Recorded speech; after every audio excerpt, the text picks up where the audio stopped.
What a wonderful group. I mean,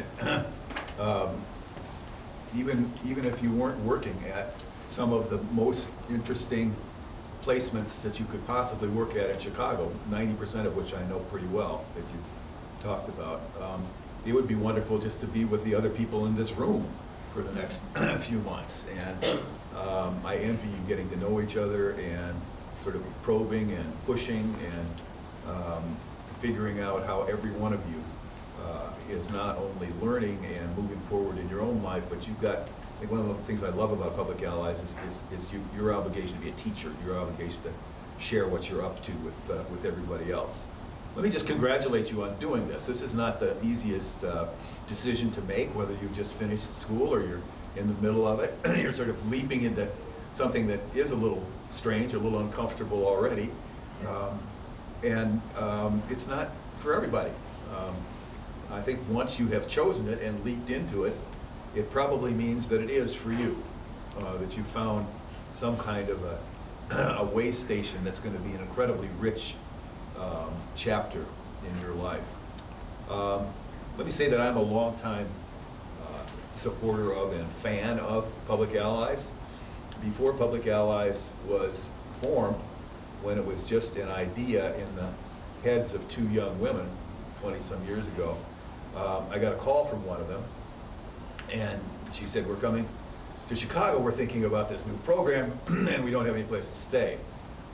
So they stayed on an air mattress on the floor in my office for a week as they began exploring Chicago and Chicago neighborhoods and Chicago placement possibilities for Public Allies. And I got to talk to them a lot about what they were doing, what Public Allies was all about. And their answer was, we are tired of people calling young people self-centered, greedy, uninterested in the public good.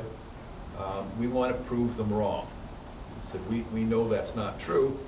We need a kind of flag to fly and prove to people that that's wrong. And ever since then, Public Allies has been doing that very, very effectively. And I've had the great pleasure of knowing an awful lot of Public Allies folks over the years, both participants and staff, and continue to be close to Paul Schmitz, who's the national head of it. And I am very, very lucky to get to know the Chicago staff as they sort of rotate through here.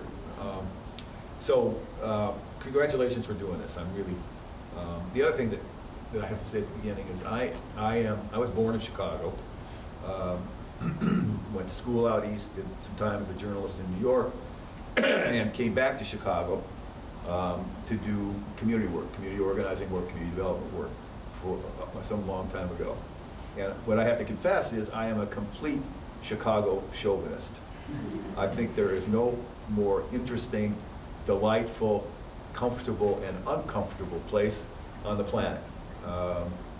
That Chicago has everything you could possibly want in terms of the kind of human-made good life, right?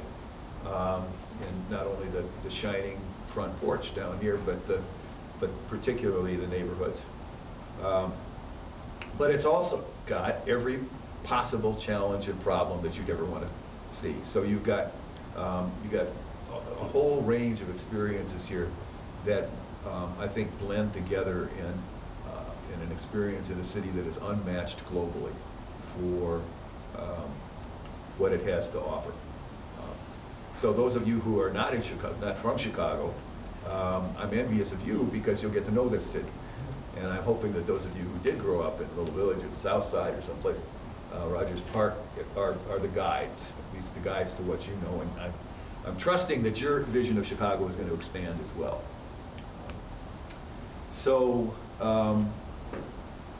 Coming down here, I was thinking about two things. The radio is full of two things. Teachers strike. Everything is constantly a crisis in Chicago. This is the current one. It tests, if you want to talk some about Chicago politics, we could do that at some point, but it tests our new mayor in a way that he's not been tested so far. And it is a sort of culmination of some fairly acrimonious relationships that have built up between the teachers union administration over the last year and a half. So it's going to be very interesting to see what happens with that. It's the sort of crisis in the city of Chicago that if you look at it, I hope everybody's reading the paper every day. I hope you're assigned to do that, Tribune or Sun-Times, at least.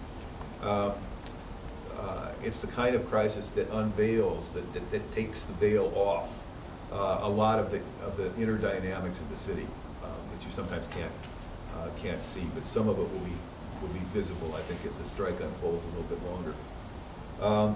The other thing that hit me coming down here was that this is September 11th, the 11th anniversary of 9/11. And I was wondering as I walked up here to 200 North, how old were you guys in 2001 on September 11th? 12 or 13. 7th grade, 8th grade? 6th grade. 7th. 8th grade, okay. Could, I was 6th grade. can I ask you to just, anybody who's up for it, could you just, I'm really interested in whatever kinds of, thank you, of recollections you have of that moment. I got up this morning and they were replaying the coverage as if it were live on television of the planes going into the buildings and so on and so forth. What was that like for you guys? Yeah.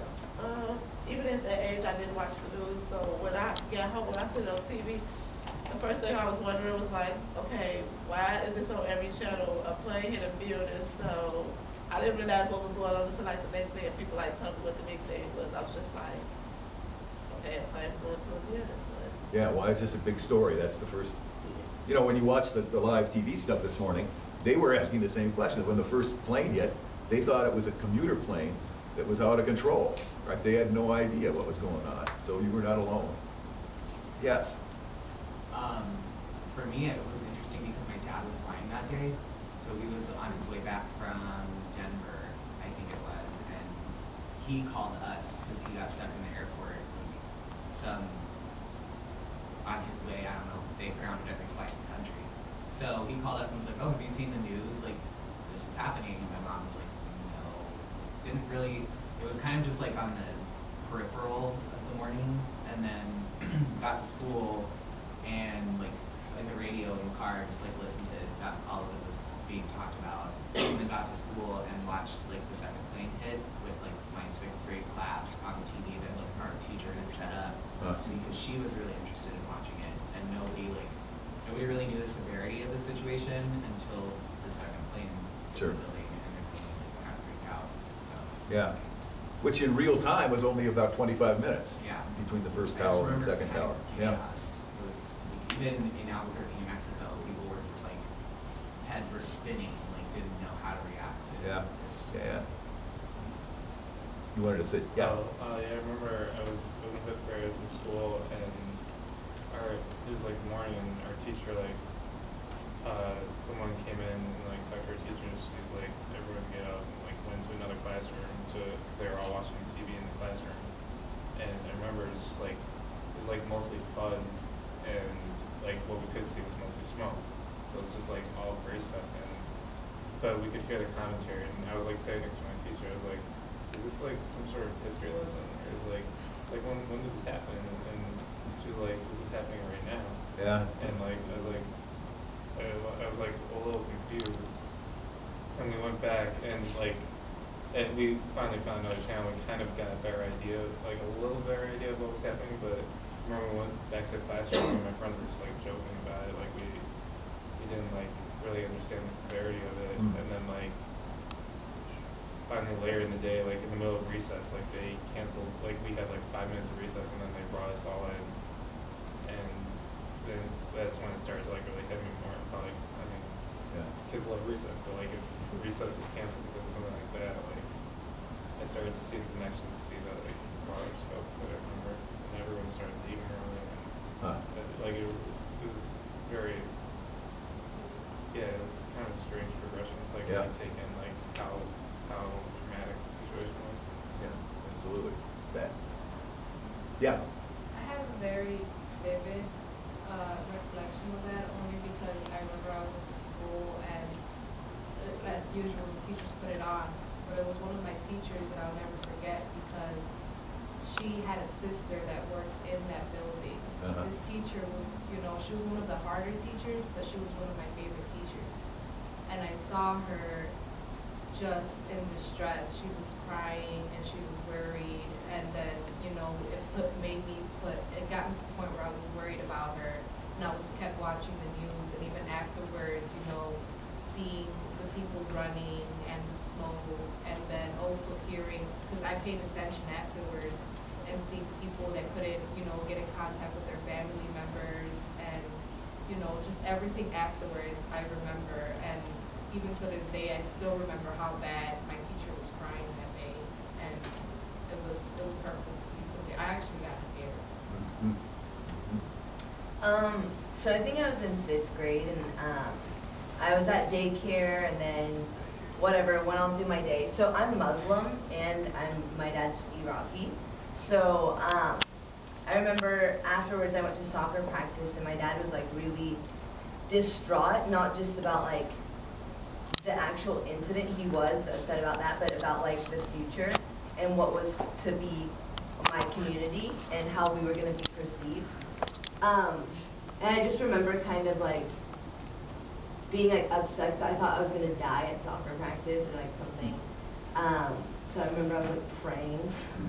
But it was mainly a lot of like, even though I was young, I understood kind of like about like my people, my community, like how this was gonna change things. Because my dad is like, he like really felt like he was like really talking out loud about like what's gonna happen, or like what's gonna happen for how I'm gonna potentially grow up, or what's things like that. And then like seeing how, because of that, how my community changed. Like some women took off their scarves because they were taunted. Just we were like targeted, or even like people like wouldn't want to say things like on the phone, like the Muslim community is really watched. So to be kind of people really being in fear for like, even though they did nothing, was pretty upsetting. And was your dad and your family involved in the conversations in the immediate days after 9/11 as the community began to come together and think about? Yeah, my dad's always been one of the leaders within, especially the Iraqi community. So it was just kind of like people really did feel targeted a lot, and people were very like weary about what to say, when to say it. They don't use media, don't use the phone. If you want to talk about the government, blah blah blah, because people were watched, and like it was actually real. It's not just a hoax. Yeah. So, yeah. Yeah. I was a sophomore in high school, and we were in chemistry class, and the teacher brought the TV, and this is before it was centralized, and we saw people, you know, jumping off, and we heard, you know, I heard how, like, they sound like body sound when they hit the ground. I think it took my hunger away. It was very devastating, I think, for all of us in that classroom, and it happened to be also my birthday. Well, it is my birthday today. Happy birthday. Thank you. But we had also been learning about the schools of the Americas and a brief history of the U.S. and how U.S. seems to bully a lot of other countries. But even after that, we didn't really learn about that anymore in high school. That stopped being one of them. But we did discuss about different religions and what it means to be, what actually Al-Qaeda means, all of these, what that means to them and so forth. So. Interesting. Yeah. Well, I think I was in like 6th grade. And my teacher, I was going to school, and my teacher turned on TV, the news, and we watched it. And I didn't really get the aspect how bad it was until my mom came and got me from school. But she never come get me out of school. So I was like, oh man, what's going on? And I remember her telling me, it's like the world is under attack.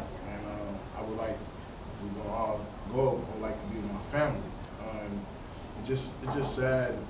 It's just sad. I think it was a sad situation, and I didn't realize my mom like really explained and broke it down to me. My mom was actually in a business trip in Washington, D.C., about a half mile away from the Pentagon. I was in 7th grade, and I remember, or I was in 6th grade, my sister was in 8th grade in our Catholic school. I remember an announcement came over our speakers that called my sister and I to the office, and my dad had called the school, and we were like worried, it was scary, because all of the planes were grounded, everything. I mean, it wasn't as scary as if my mom would have been in, New York City or the Twin Towers. I could never understand that kind of worry. But yeah, she and her colleague had to rent a van and drive back from Washington to northern Michigan. It was scary. Okay.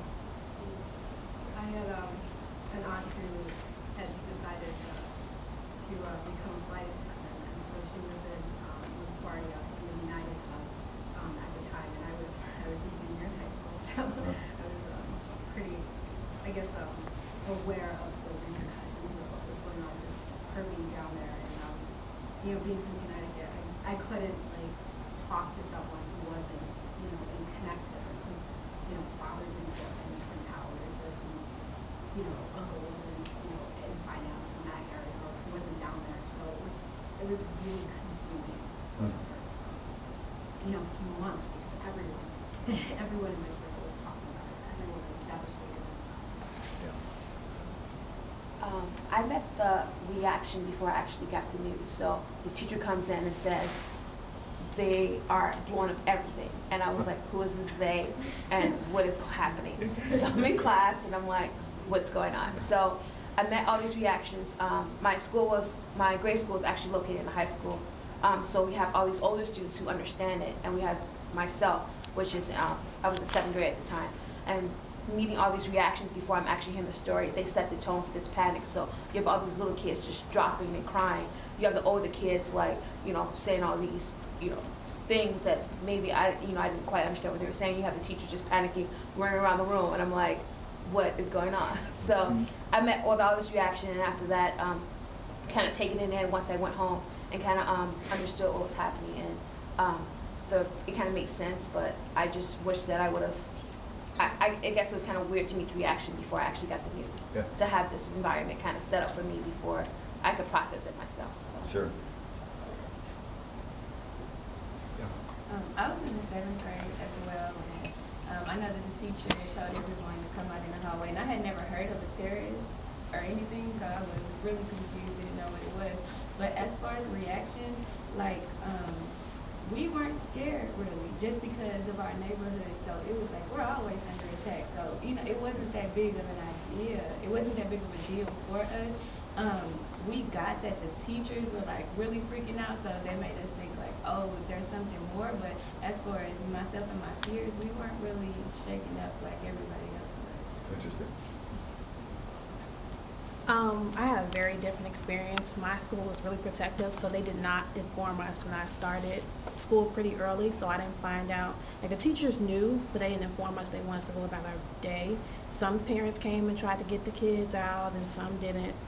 But we found out when I got home. My mom worked downtown, and they had evacuated downtown Chicago, and she was trying to get a call out, and my dad was a fireman, so they were actually calling all of them in. So it was kind of like, what is going on, or what is this? And I got out of school maybe 1:30, and by the time I got there by bus, it was a magnet school, and the bus then it was 2, and it was just the aftermath of it, and it was kind of when did this happen, and no one told us. Yeah. It was because there's a lot of rumors circulating, is it coming to Chicago, and it was just really weird having my mom come home and then my dad going in, which was kind of scary. Well, one of my questions, I guess, that I was saying, that changed your life. Was it something that even if it wasn't evident immediately, that it somehow shifted how you thought about your own life? And I guess I hear from you that it had a huge impact at the time. Any ideas about whether it actually did shift life a bit? Yeah. I think, like, as I look... And what makes them healthy and what makes them vibrant, and what people have learned about making communities stronger here across the country, and if you want to, internationally as well. What does this have to do with that?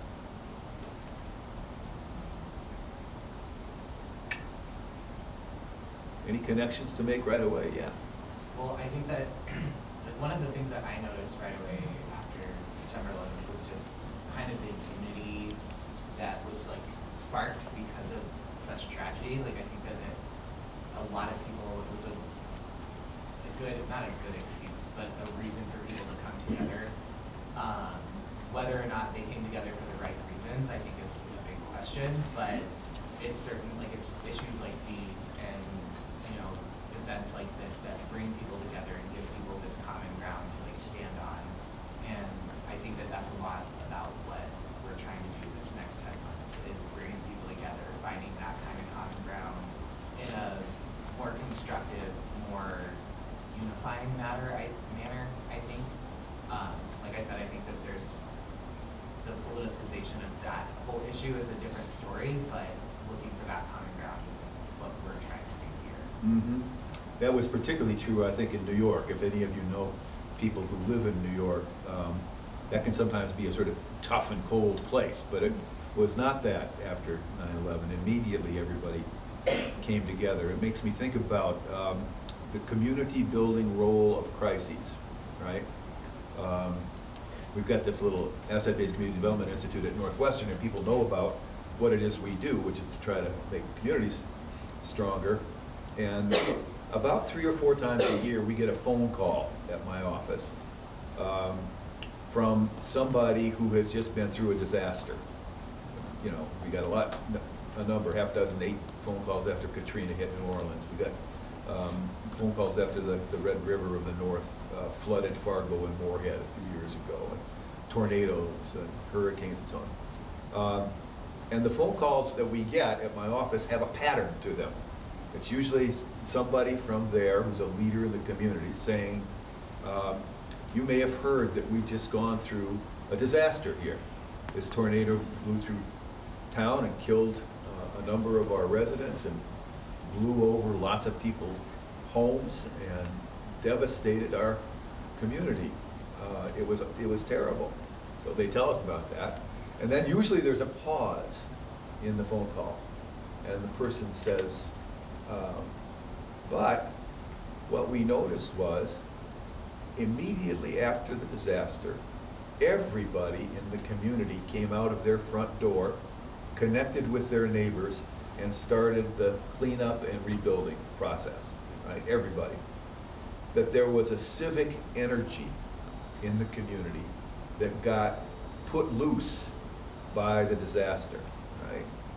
And the reason these people then they say, the reason we're calling you guys at the Asset-Based Community Development Institute is we want to know if it's possible to build those kinds of relationships and that kind of civic energy without a disaster, right? Can we do it without a hurricane? Can we do it without a bombing of a building? How does community get built after a disaster? So we get involved a lot in post-disaster organizing around the country and beyond. We've worked a lot with FEMA, the Federal Emergency Management Association, the group that the feds have to clean up afterwards. But it's very hard to get people who are focused on disasters focused on community building in the absence of disasters. But 9/11 was certainly an example of exactly what you're describing. I think that the 2 other things that I'd want to mention about the impact of 9/11 on what we're going to talk about for a little while this morning on community stuff, it interjected something into our political culture, our political conversation nationally that just was not there before 9/11. And that something is fear. So we sort of entered into a national conversation about fear. Sometimes it was about fear, but more often fear, people's just being panicked about their lives, was the undergirding that sometimes didn't get spoken of the conversation, that you were assuming fear. And what that did, obviously, politically, was allow the onset and prosecution of 2 wars without paying for them. And that set of policy decisions had a huge impact on what monies were available, at least from the federal government, for neighborhoods and cities, right? So the focus, what focus there had been in the 1990s, particularly under the Clinton administration, on rebuilding urban neighborhoods, vanished almost immediately after 9/11. And the Bush administration, in its 2 terms, paid no attention to urban America, virtually, and the resources went toward a variety of responses that you could trace back really to 9/11.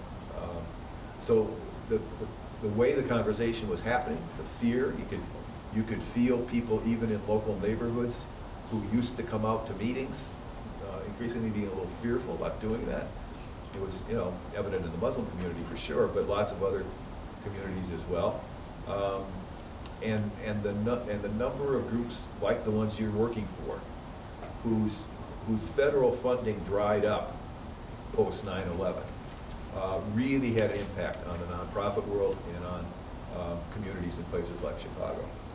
So I'm thinking this morning about how we're still 11 years later living sort of in the shadow of 9/11. Though I do think some of the politics of fear is being mitigated a bit. It's a little bit less powerful than it used to be. It's a little bit harder for politicians to tell us that we ought to be afraid all of the time. And then as somebody said, that has a big effect on our civil liberties and a variety of other policies. But it's still there, and people still campaign on it. And it's changed our polity. It's changed our democracy, mostly in my own view, with really negative consequences. So we're still there, and one of the big challenges, I think, is to get beyond conversations about the public good that assume fear. Because as long as people are fearful, and they're fearful particularly about each other, right, it's very difficult to think about how you build a community. No, I didn't mean to spend that much time on this, but thanks for your reflections about it. It's worth, I think, revisiting big events. I think it is like the Kennedy assassination for those who, in my generation. I was a sophomore in college when Kennedy got shot, and immediately a bunch of us, we had 7 people piled into an old Volkswagen in November with no heat, and we drove from my school in New Jersey down to Washington, D.C. for the funeral, because it just seemed like something we had to be at, something that was important for the nation, and somehow we should acknowledge it with our presence. You see, one other thing about my own experience at 9/11, I was working at my desk and I got a phone call from my daughter, who works on the west side of Chicago,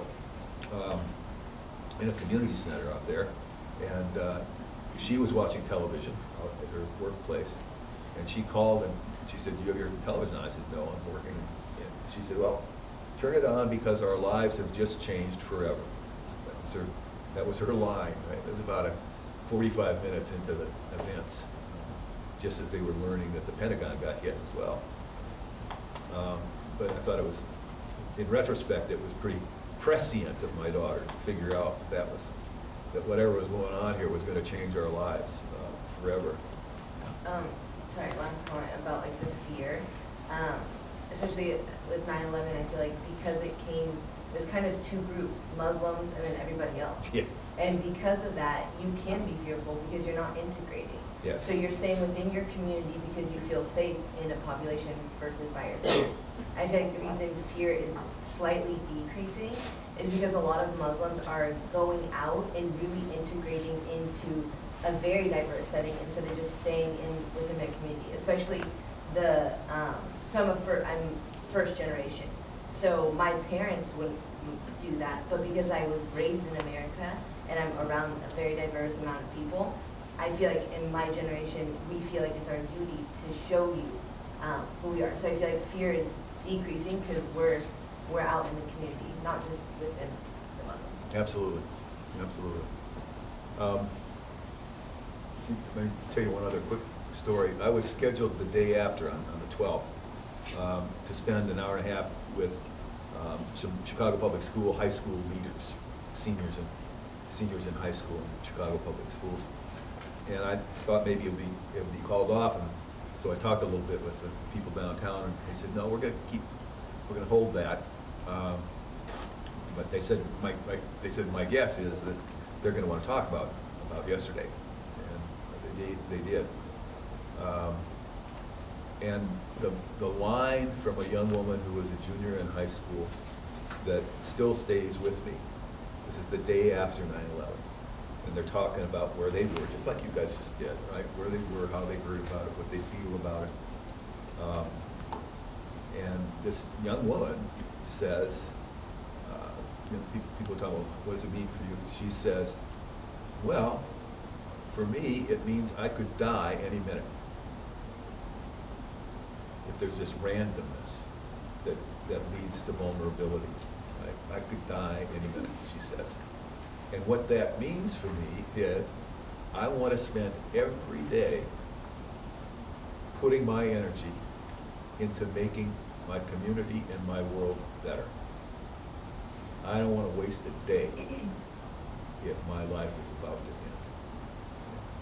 So there was something about this recognition of mortality, right, on the part of a young woman, 16 years old, that sort of propelled her. I wouldn't be surprised if she didn't end up in public allies at some point, right? It propelled her into trying to make a difference. And I think it had that effect on lots of people. You know, some people joined the military, other people became first responders. Lots of people just, dug in and tried to make their community better. But it did change things. Okay, let's shift gears just a little bit. Communities and neighborhoods. Let me first say a little bit about why this is interesting to me. When I was a little younger than you, between my sophomore and junior years in college, my life changed fairly radically in a 5-week summer period. What happened was that a few of us who were going to college in the north, more than a few, were made aware of and then answered a call that was issued by some incredibly courageous African American students in the American South.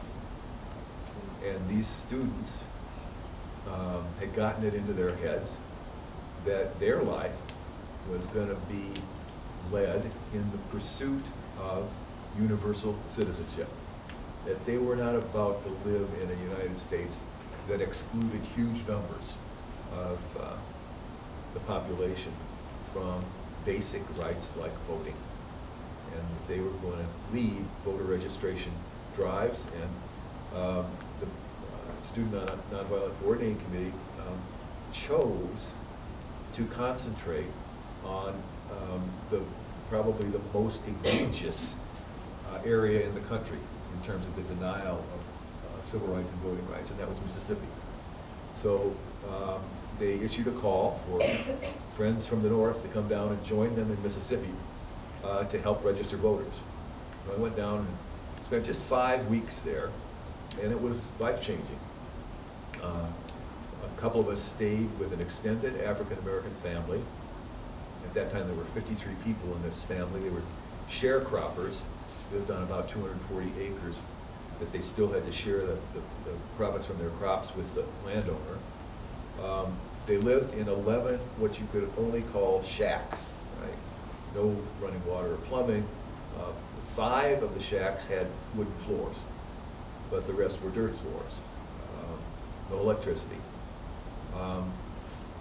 Of the 53 people in the family, the highest level of formal education was the 6th grade. So we stayed with this family for 5.5 weeks or so, very short time. Worked with our young African-American hosts and with the family members on voter registration, and I got to teach in a place called a Freedom School, which was a wonderful sort of experience of creating a curriculum that was about stuff that was never ever taught in Mississippi schools, about what the history of slavery was and so on. It was a very tough time in lots of ways. That was my first experience of a couple of nights in jail. It was also a period where fear was around. The week before I got down there, 3 civil rights workers had disappeared, and their bodies were later found in the river. So it was a place that had danger written all over it. That was probably the most affecting idea that I had at the time. But what I gradually learned, what I began thinking about is, you know what? I am learning more doing this work with people in Mississippi, particularly with this family, this host family, who could not have been more hospitable. I'm learning more here about the important topics in life, like justice and effectiveness and courage and strategic thinking and intergenerational relationships and all the stuff that's important to know about. I'm learning more here than I ever did in my classroom at college, and it was conveyed, you know, late night porch sessions with music. It was conveyed in going to church with family members. It was conveyed in just chatting with people on the front steps of the courthouse as we tried to get people in to register to vote. I learned an immense amount. And what it did to me was addict me to communities. So I now have to admit to an addiction. I too am addicted to news in the morning, but I'm also addicted to local communities, and I'm particularly addicted to communities that are under some duress, struggling in a variety of ways, that have hurdles to somehow get over, but they have within them people who are trying to change things, people who are trying to make a difference. So those communities have been my life ever since. It brought me back to Chicago to do community organizing on the west side of Chicago, to get involved with the sort of invention of community development work in Chicago and be involved in sort of developing that work, and then continuing that in Chicago and across the country in most of the cities that you mentioned that you're from that aren't Chicago, and then in the last 15 years or so internationally on 5 other continents. So the lesson of that time in Mississippi for me was that the richest life one could lead has to do with planting oneself in relationship to community energies in tough places that are trying to make a difference. So that led me to where the work is today. Let me give you a little bit of immediate background on the ABCD stuff. The asset-based community development is heavily rooted in Chicago. Some of you must have heard by now, if you've been here a little while, that Chicago is often referred to as a city of neighborhoods. Right? Is that a phrase that's come up? Okay. It's true. It's true. Chicago is in many ways a city of neighborhoods. There are 77 official neighborhoods, right, in Chicago. 75 of them were named by the University of Chicago in the 1920s because social scientists needed boundaries in order to study local places, right? So they picked 75 neighborhoods. Then a 76th neighborhood was added in the 1950s. Anybody know what the 76th neighborhood was? Official name. These are official neighborhoods, right, that go in all kinds of legal designations for them. Was it? No, Austin was one of the original. It's actually the largest one in terms of population. But, you know. O'Hare. Yeah, exactly. Oh, the neighborhood of O'Hare Airport, right, was the 76th one, right? Which, I know, makes some sort of weird sense in a way. I mean, if you spend time in O'Hare, I spend too much time out there. It is a city unto itself in lots of ways. The 77th neighborhood, I live in Uptown, which is a neighborhood about 5 miles north of the Loop. It's a wonderful neighborhood. It's a classic port of entry neighborhood, so that my local high school, which is Sen High School, has something like 83 languages spoken. It says on the last census, 83 languages in one building. Uptown has always been a struggling neighborhood. Before it got to be the sort of port of entry where people come in from all over the world, it was a neighborhood that was characterized by two struggling groups. One, Appalachian white, lots of Appalachians coming up when the coal mines closed in West Virginia, eastern Tennessee, and Kentucky, going back and forth. So it was Appalachian white, and it was Native American. The largest concentration of Indians in the Midwest was in Uptown at that point. The northern part of Uptown was more working and middle class and tended to be white. What happened was the white folks at the north end of the neighborhood did not want to be associated anymore with a neighborhood called Uptown that had this reputation of being a tough place with a whole lot of Native Americans and Appalachians. And so they organized themselves and they seceded from Uptown. It's like a country with, so they dropped Uptown, and they are now officially called Edgewater, right? So Edgewater is its own neighborhood now, and Uptown is still its neighborhood as well. So that made 77. Now, if you actually live in Chicago, as many of you who do know, those 77 neighborhoods have some reality to people who live here, but mostly people who live here recognize their environment in smaller chunks, right? So they'll tell you a name of a neighborhood that's not the big neighborhood around here with 70,000 people. It's the, so I live, sometimes they'll name it by the parish. I live in St. Anne's Parish, or I live in St. Benedict's Parish, right? Other ways in which Chicago neighborhoods get designated are the invention of real estate guys, gals too. So there's a neighborhood that doesn't exist except in the minds of real estate people called Wrigleyville, right? Not a real neighborhood, a real estate neighborhood, because obviously it ups the value of the homes there. There's a neighborhood, you're looking at the center, right? So you're in the middle of Boys Town, at the center on Halstead. There's obviously sub-neighborhoods all over the city of Chicago. Those neighborhoods have been the source of energy in the city of Chicago forever.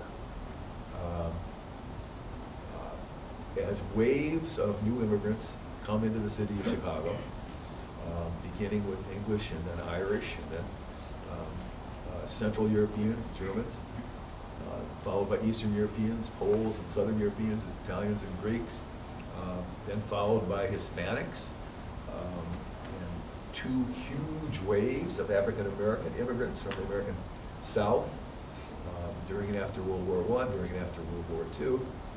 So the city is constantly getting new blood, new energy, new culture in all of its neighborhoods. And these new arrivals organize themselves, right? One of the first things a lot of them do is to build churches, build big religious institutions that reflect who they are and what their ethnicity and background might be. Into that mix comes a series of geniuses in terms of community building, right? Just name a couple, because this ABCD stuff that we do is standing on the shoulder of people who did this before. What do you all know about Jane Addams? I think she won the Nobel Prize, like Nobel Peace Prize. Say it again? I think she started, I think it's called like, I forgot what it's called, like where a lot of people live together. Yeah, okay. Settlement house. The settlement house, yes. And she advocated for youth. Yeah. Okay. I think she was one of the first females that won like the Nobel Peace Prize? Yeah, Nobel Peace Prize, yes. Wasn't she a committee organizer like turn of the century or a little later, down by UIC? We had a training at the Jane Addams Old House. Yep. Which was really cool. That's all I remember, sorry. Okay, yeah, absolutely. So it's 1889. And Jane Addams was your age, maybe a couple, 26, 27 years old. Late 19th century, she gets her college education, and public allies didn't exist.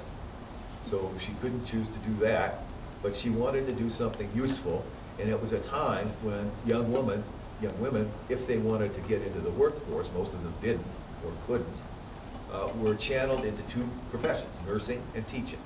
Those were the two things that young women, and Jane Addams didn't want to do either one of those. She wanted to do something else. She was an incredibly gutsy young woman, traveled to Europe, spent some time in the east side of London where the Olympics just were, and there ran into a settlement house kind of model called Toynbee Hall. And she spent some time there and saw what she thought was a different way of community building, and she brought that back to Chicago, and she founded Hull House. And Hull House sprouted up on the near southwest side where University of Illinois at Chicago is now ensconced. One of the things that the University of Illinois at Chicago did when it was built 3 decades ago was to knock down completely a thriving Italian neighborhood and a thriving Greek neighborhood. The Greek neighborhood still exists a little bit on Halsted Street in the former restaurants, really good restaurants, but the neighborhood itself is not there. And it also knocked down 16, this is the University of Illinois, 16 of the 17 structures that made up Hull House. So Hull House started in one old mansion, and it expanded into 17 places. What was Jane Addams' invention? What was her idea? Her idea was quite radical. She said, what would it be like if somebody from a privileged background settled into what was then always called a slum, right, and just began to be a neighbor? The power of being a neighbor. So she gets herself a big old house in the middle of a polyglot, working class, chaotic neighborhood. This is before any social safety net. Kids of 8 and 9 are working in the mills, in the factories, in the stockyards. There's 8 or 10 different languages spoken in the neighborhood. People distrusted each other along ethnic lines. And she decides to move into Hull House and be a neighbor to everybody. She brings a couple friends along, and then just starts, if you get a chance, it's a little bit of a hard read, but read 20 Years at Hull House, which is her sort of diary and reflection. 20 Years at Hull House by Jane Addams. It's her sort of thinking out loud about what she learned in 20 years in this neighborhood, which was completely alien to her, right? And she's a very smart and thoughtful recorder of her own dilemmas. And a lot of the dilemmas are dilemmas you might think are important too, like how do you enter into a community that's not your own? What is it that you have to do to be trusted, to build relationships with folks there? She works on that really, really hard. She's probably the best deep listener that you could ever find. She listens constantly to what people are telling her about their lives, about what they need in their lives, about what their aspirations are. And then she decides that Hull House, her friends and she, are places where, is a place where a lot of those needs can be met, where people can get together and work on their own stuff. She ends up seeing that working with individuals and families, important as that is, has policy implications. She becomes a crusader for child labor laws, changes those. She becomes a crusader. She becomes a garbage collector at some point herself, because the garbage was collecting all over the place on the streets and making people sick. She enters into public life at the policy level because she sees what's happening to people in their own lives, right? And then she branches out to global issues. She has huge trouble with World War I and with the United States entering into World War I. There were lots of reasons for that. But she became a war opponent, and in a few years after the war, her peace efforts were recognized with the Nobel Peace Prize. Right? So the other way she's a model for me is she does incredibly local work at the block level. She knows people in the neighborhood. There are names to these faces. It's not abstract. But she sees the broader picture always. What's the citywide policy picture here? What's the national policy picture here? What's the international policy picture here? So this idea of rooting yourself locally and acting locally, in the old cliche, but thinking globally, thinking way beyond what's going on here. She's a wonderful model in how to do that. So one of the real roots of Chicago neighborhood action is Jane Addams. And by the way, you're right, there is one of those houses left, and it's a museum down at the University of Illinois on Halsted. It's really worth visiting. If you've got a couple hours sometime, it's filled with artifacts, with letters, Jane Addams writing back and forth to Leo Tolstoy, War and Peace. It's just an amazing collection of stuff. They've got a nice video about what the Hall House originally looked like. So spend some time down there if you get a chance. It's really fun. It's worth doing. So you got Jane Addams. Let me mention one other. How many people here know the name Saul Alinsky? Okay. What would you say about Saul Alinsky? Well, I know that, I guess the issue with his political connection and how he changed, I guess. I just know very, very little, but I know that he's a controversial figure. Okay. He certainly was that. What other thoughts, other tidbits about Alinsky? He's an incredibly important figure in Chicago neighborhoods, and you are going to run into his footsteps all over the place if you immerse yourself in neighborhoods in the city of Chicago. So let me just say a word about him. Alinsky, in the late 1930s, early 1940s, was doing an advanced degree at the University of Chicago, and one of the professors there sent him into the near southwest side, very near where Jane Addams had founded Hull House. And Alinsky his assignment was find the causes of crime. What causes crime? And particularly what causes youth crime? What happens to young people that cause them to go off the track? And so he goes down and he really immerses himself in this neighborhood. And he learns, he's starting to think about, well, what is a neighborhood? And what could it be that it's not now, right? And he picks up a couple of mentors along the way.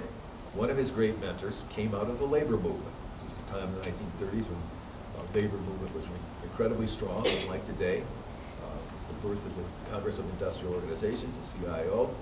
The most powerful labor leader in the United States was a guy named John L. Lewis. John L. Lewis was the head of the mine workers. He was also an incredibly eloquent speaker. And he came to Chicago often. And he was organizing people who were working in the stockyards, and he was organizing people who were working in steel. All of the big manufacturing unions came out of John L. Lewis's organizing efforts. Alinsky hooked up with John L. Lewis and became a kind of disciple of Lewis's. And Alinsky's idea was, look at what the labor movement has done.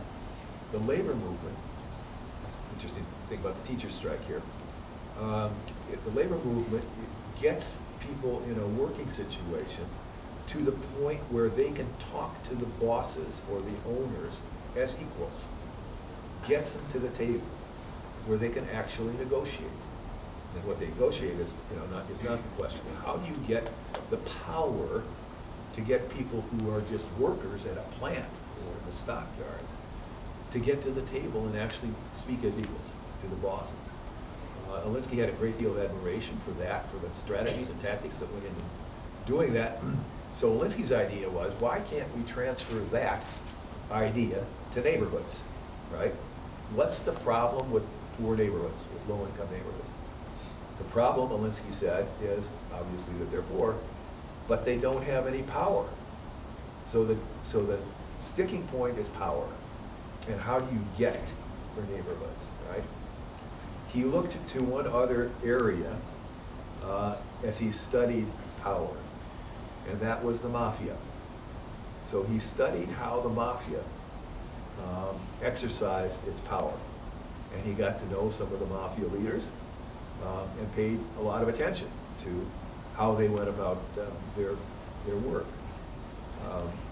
So he goes into the neighborhood right next to the stockyards, called Back of the Yards, and he builds the first community organization. The urban community organizing movement was born here in Chicago, still lives in Chicago and across the United States and in some places globally as well. And it was Alinsky's idea. His idea briefly was, look at this neighborhood in Back of the Yards.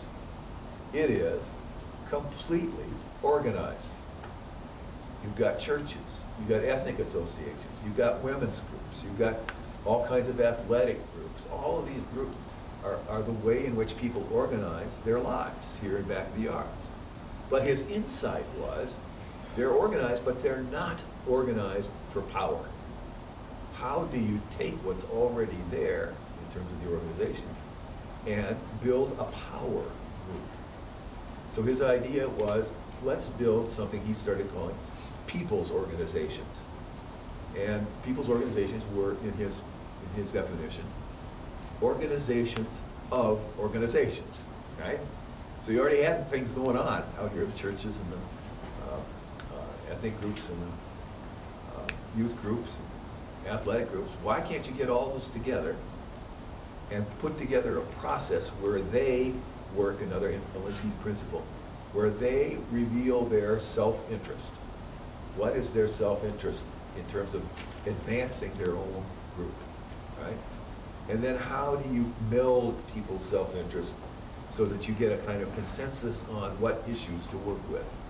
So his people's organizations were multi-issue organizations of existing organizations. The key group in Back of the Yards, and in most of the Alinsky groups that still are around, are the churches. So most of these groups were based on religious congregations coming together, figuring out what their interests are, and then working on them. Alinsky would use a whole range of strategies and tactics to get powerful neighborhoods working, and that's where the controversy comes up a little bit. Sometimes his tactics got a little, well, they were designed to get attention. So for example, if a particular group was facing, and a lot of groups were, discrimination by lending institutions, discrimination by financial institutions. Some of you have probably heard the term redlining. Banks actually draw a red line around a neighborhood and refuse to lend for home mortgages or anything else in that neighborhood. So say your neighborhood is getting screwed by this bank, right? And so Alinsky gets together his coalition, his organization of organizations. They start thinking about, well, we need to change this policy. We need to end redlining and maybe put in some investment plan with this bank. How are we going to do that? Well, we need to get their attention. Well, we'll call them. We'll get a story in the newspaper. We'll, maybe we'll, go to their office. None of that works. So one of the things that they do is, let's get 150 people to go into the bank on a day together and go up to the front of the line to the teller and ask to withdraw all the money from their account, and they'd like it in pennies. And so they take out the pennies, and then they go to the back of the line, and somebody else gets in line and does that. Maybe they don't have an account, but they just, give them $20 and say, I want this in pennies. And then some of the pennies begin spilling on the floor, making life a little hard for people to walk around on the floor full of pennies. But basically the line forms again, and people get back in line and ask the tellers to change these pennies back into dollar bills, please. Right? So basically they tie up the bank for the entire day. no banking, no actual banking work gets done because the disruption is too constant. Right? Or if the neighborhood is having garbage trouble, they're not picking up the garbage out of the alleys. One of the things you can do is to call the Streets and Sanitation Department and ask them to please do this. We've got garbage all over the place. That doesn't work, and other kinds of nice ways to do it. So pretty soon the Alinsky group will take a couple of bags of garbage, and if they're really lucky, they'll capture a few rats along with it, and they'll take it up to the 5th floor of City Hall and dump it on the mayor's desk. Right? This is a way to get the mayor's attention about what's happening with the garbage. Right? So these are tactics and strategies that are not sort of polite. Right? They do get people's attention. One of my favorite Alinsky stories was on the near west side of Chicago. People know where the United Center is now, where the Bulls and the Blackhawks play. Well, the United Center is there. It took the place of the Chicago Stadium, which was the original Bulls and Blackhawks place, which is I miss it a lot. The Chicago Stadium was great. It was one of those old places. It really was filled. Basements were filled with all kinds of critters. And it was before all of the smoking bans, right? So if you went to a Bulls game and were in the 3rd balcony, you actually couldn't see the court because of the smoke that you were looking through. It was very, it had a lot of character. But it was getting old, and there was some conversation about what was going to happen to that land if the United Center got torn down. The Chicago Bears got wind of tearing down the stadium, and they wanted to build a new stadium. They wanted a new stadium for their football team. They talked to the mayor, that was Daley at that point. They got things straightened out at City Hall. They had their plans ready to go. And then the Alinsky Community Organization out in that neighborhood, church-based, heard about these plans. The Bears didn't tell them that they heard about it. And so the organization started meeting and saying, you know, we're churches here. We're churches on the near west side of Chicago. Our main gathering time is Sunday, right?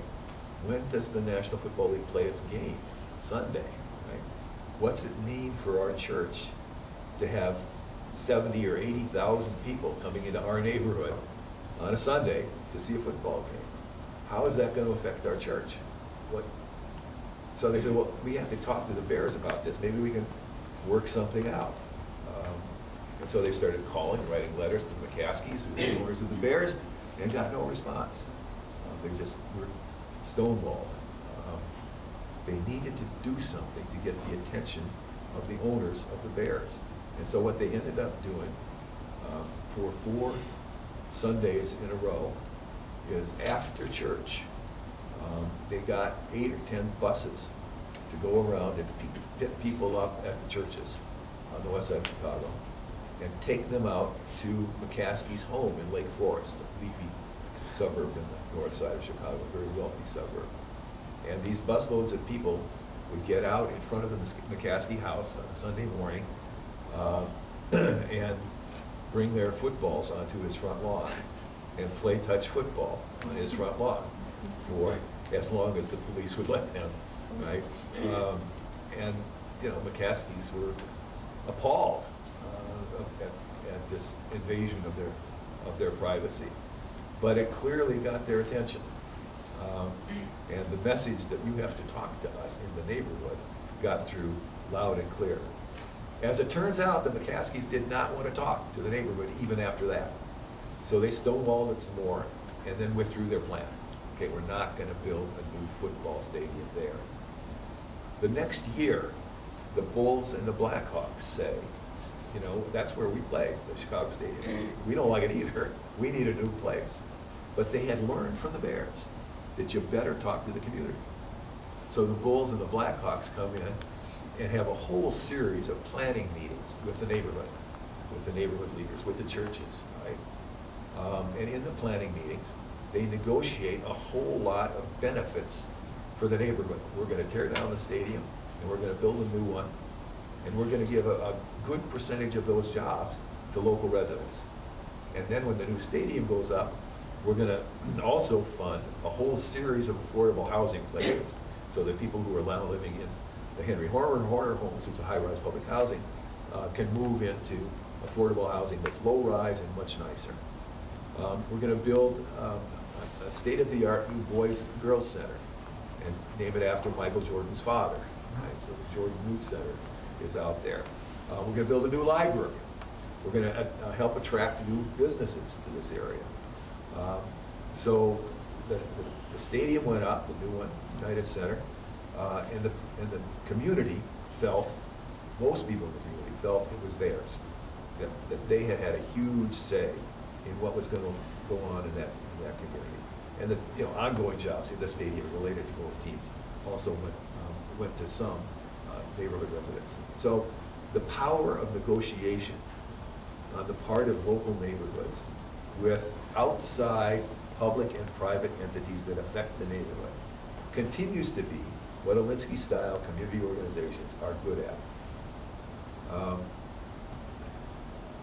Some of you are probably aware that one of the more famous Alinsky-style organizers in the last few years was Barack Obama, right? I first met Barack when he was doing organizing on the far south side of Chicago in something called NCP, the community organization down there. And he was learning Alinsky-style understandings of power. There was a big public housing project in his neighborhood, and he began organizing residents and resident leaders in the public housing project. He started working with churches in the area, and he won some small victories for the neighborhood. But I think what it did was to give him a kind of framework for understanding how power works. And if you have read Alinsky and if you know about Alinsky-style organizing, you'll see a lot of the remnants of that experience in Obama's work, and how he thinks about what he's up to. The whole point of power strategies and power tactics for Alinsky-style organizing is to get to the table, to be able to negotiate, right, with people who can get something done. And that, I think, has affected the way Barack does his work. It also affected, how his wife Michelle thought about public allies. And Michelle was running public allies here in Chicago. A lot of the community organizing work affected how she thought about what public allies could do. So that's Alinsky. The Alinsky-style organizing groups are still around. The big one is, well, that's unfair. There are 4 big community organizing networks in the United States that are organization of organization networks, mainly based on churches, on religious organizations. Chicago is headquarters for 2 of them. One is called United Power for Action and Justice.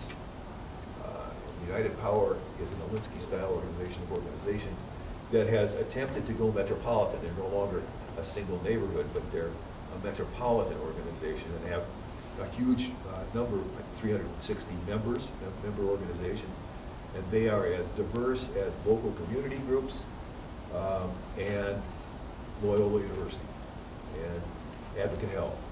So it's a huge, it's a powerful coalition of lots of different kinds of people. The other group that's headquartered in Chicago, a national group, is called the Gamaliel Foundation, G-A-M-A-L-I-E-L, Gamaliel. Gamaliel was a biblical figure who worked for St. Paul. A lot of community organizers follow Alinsky and recognize St. Paul as the best community organizer in history. The Christianity was spread because he was building relationships with communities across that part of the world. So a lot of organizers pay attention to St. Paul and to Gamaliel, his acolyte in some ways. Yeah. It reminds me of something that all of the Southsiders organized, something I forgot what it's called, an organization. I think they're affiliated with Apply. Something that they did, they collected trash and baked lots and dumped it in front of banks that were developing the land. Yep. It reminds me a lot of what you're talking about. That's right. Well, that's classic Alinsky-style organizing. Absolutely. So this idea about how you put organizations together has spread. There are other organizations in Chicago that have their roots in Alinsky that are not organizations of organizations, right? They have like individual members.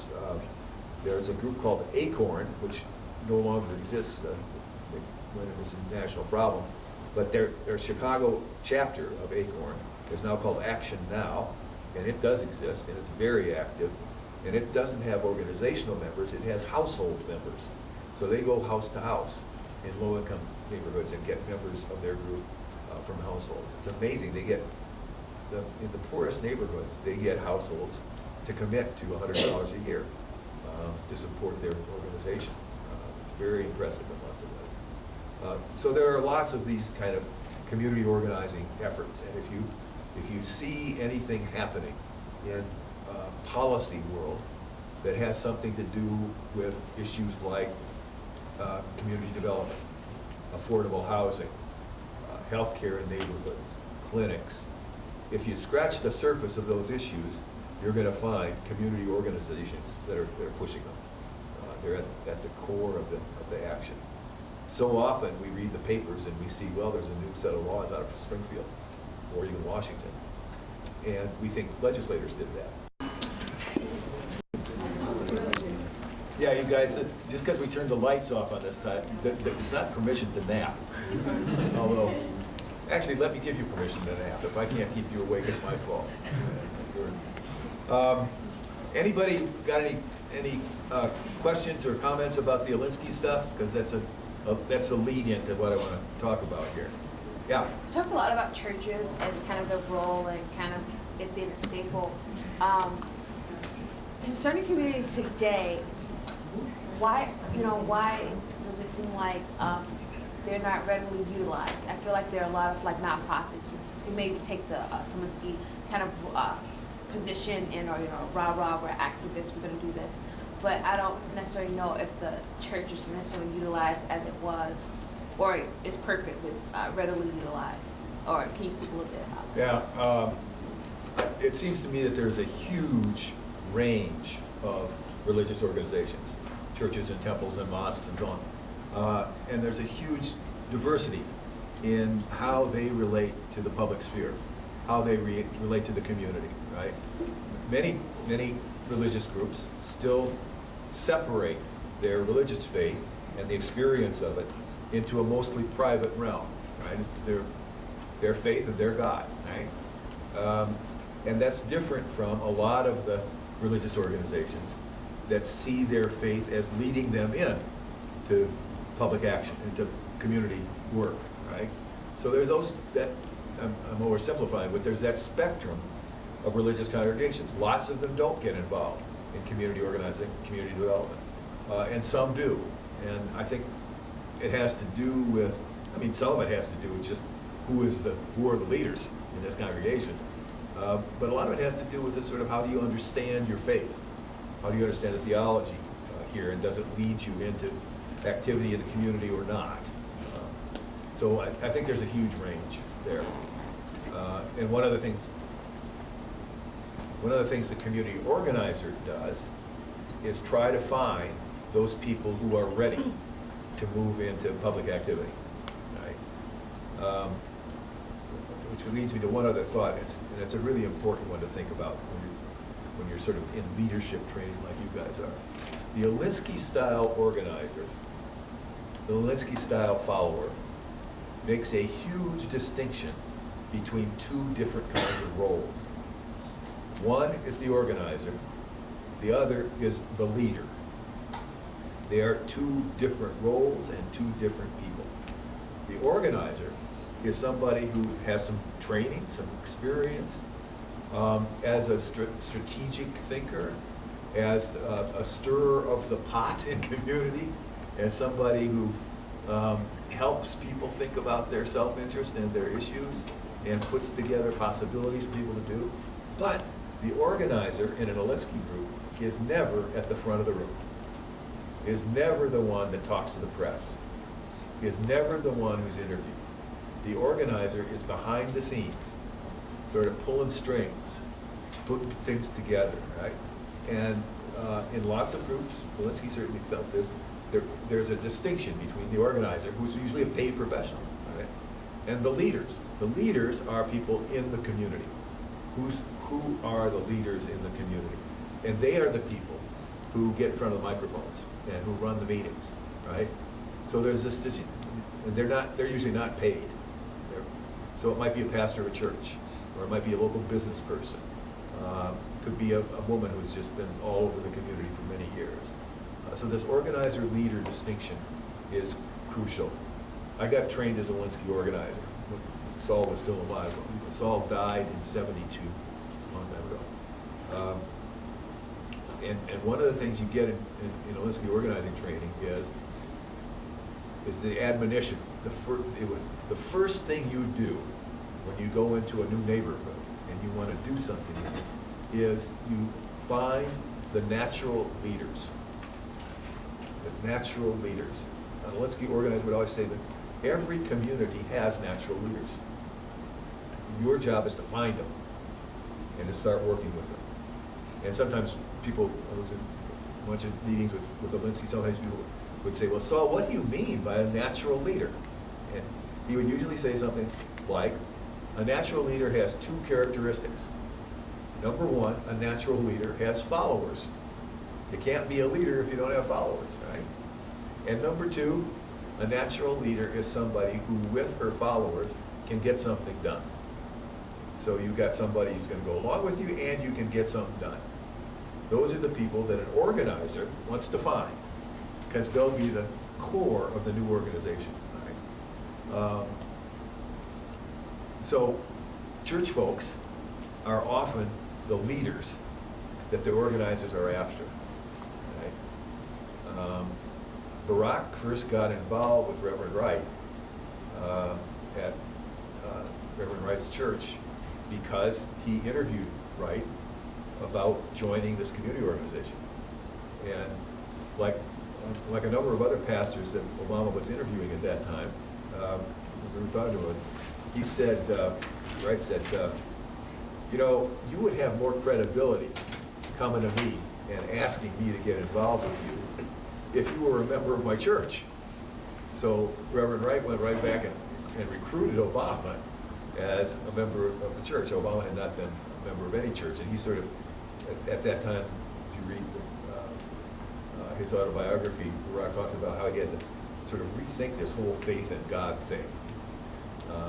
He hadn't been very religious, but he began thinking about it, experiencing it, and joined the church and became quite committed to a version of faith that made sense to him.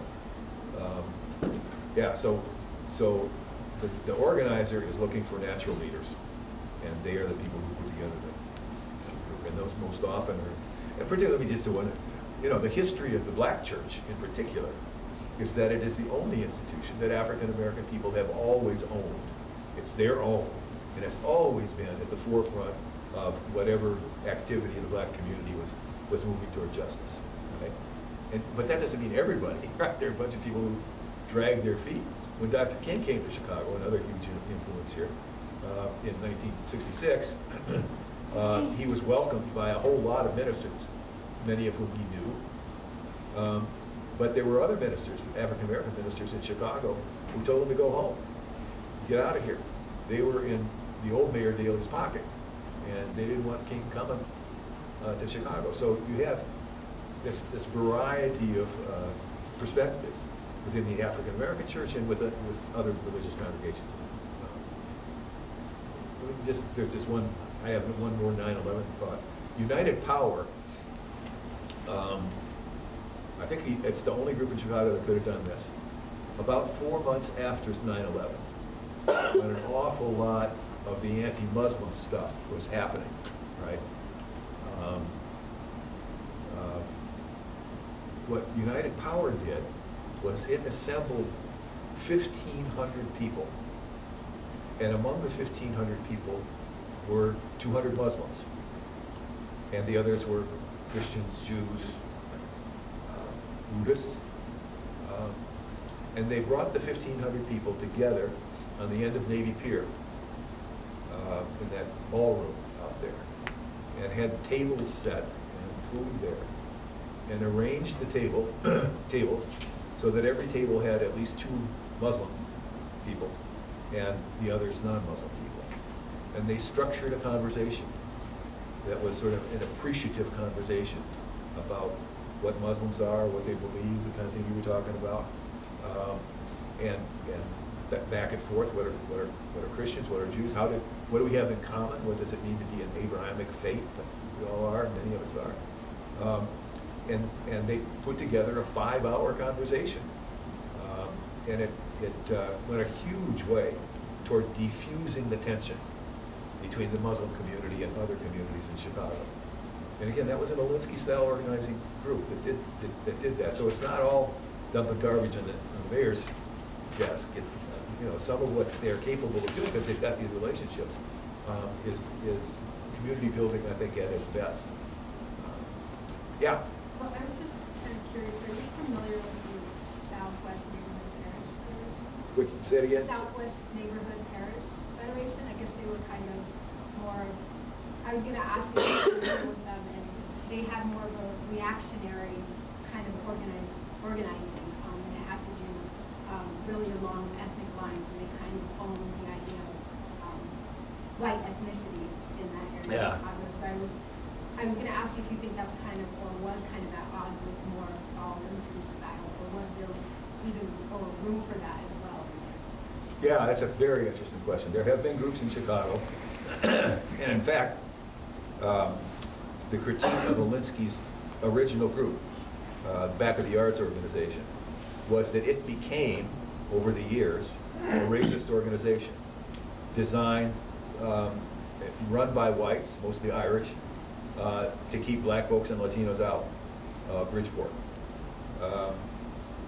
So there's nothing in the Alinsky-style organizing that is in and of itself ethical, morally, straight. Power can be used for evil and for good. Right? So that sometimes means, we've got to reject power. Alinsky folks say, no, you don't have to reject power. Take it and make sure you use it for good. But some Alinsky-style groups, including the one on the southwest side, there was one like that a number of years ago on the northwest side as well, basically resisting minorities coming into the neighborhood. And there's still lots of groups like that around. Anybody else got? Okay, so let me get to asset-based community development. So a bit back to the biography here. I worked really closely with Mayor Harold Washington in the 1980s, and we'd known him for a long time, and we worked a lot on city policy with Washington. And he was, clearly the smartest politician I've ever been around. He was just very, very skilled, and had built after his first election. In the first election, 1983.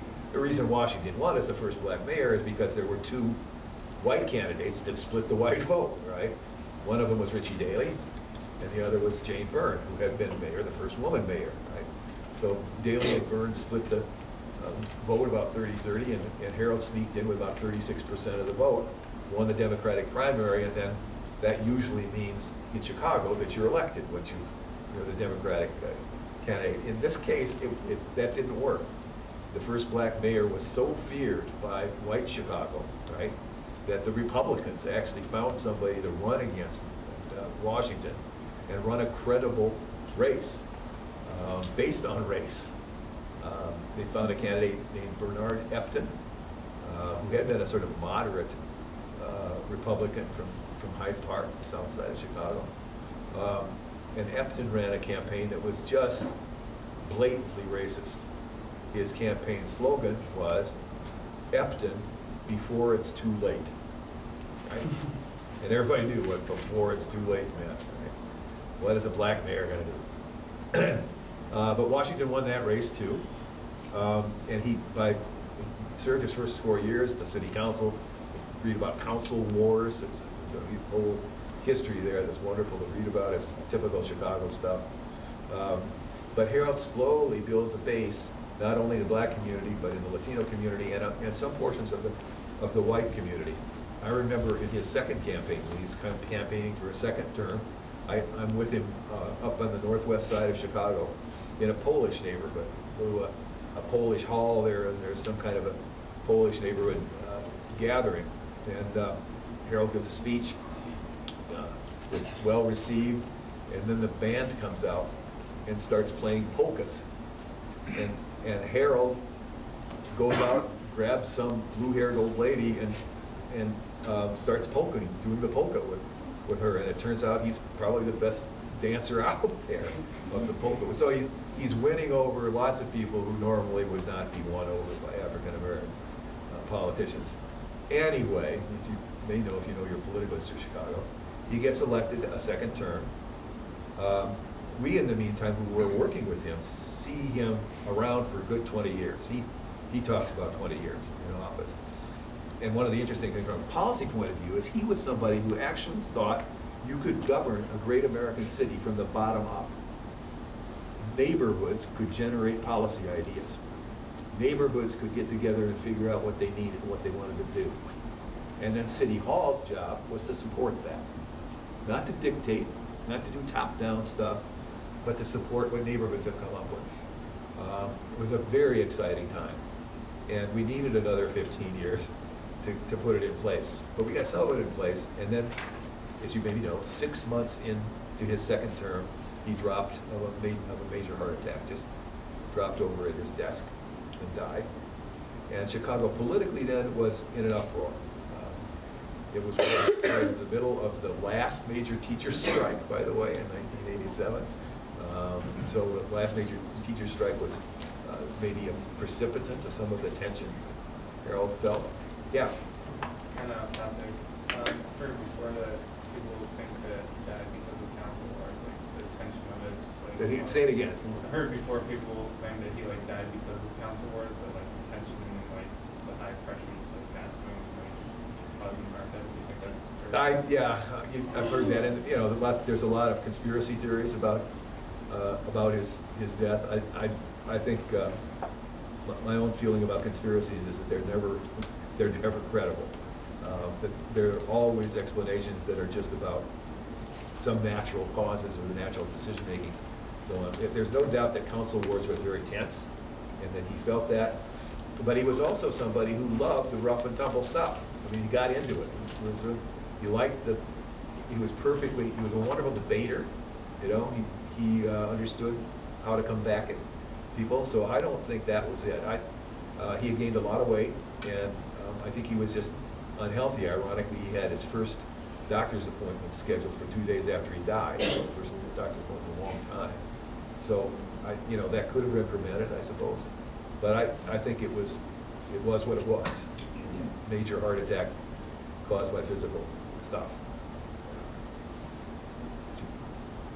Somebody else have a... Okay, so Washington dies. I didn't need to get that far into that. People in Chicago, certainly most people in the black community, but a lot of others too, who had been excited by Washington, didn't know what to do. We were in a quandary. Is there a successor? No, Harold had planned on being in office for 20 years, and he had not designated a successor. So the political scene, was just chaotic, and people were constantly, 24 hours a day, surrounding City Hall, out in the streets, pushing one candidate or another.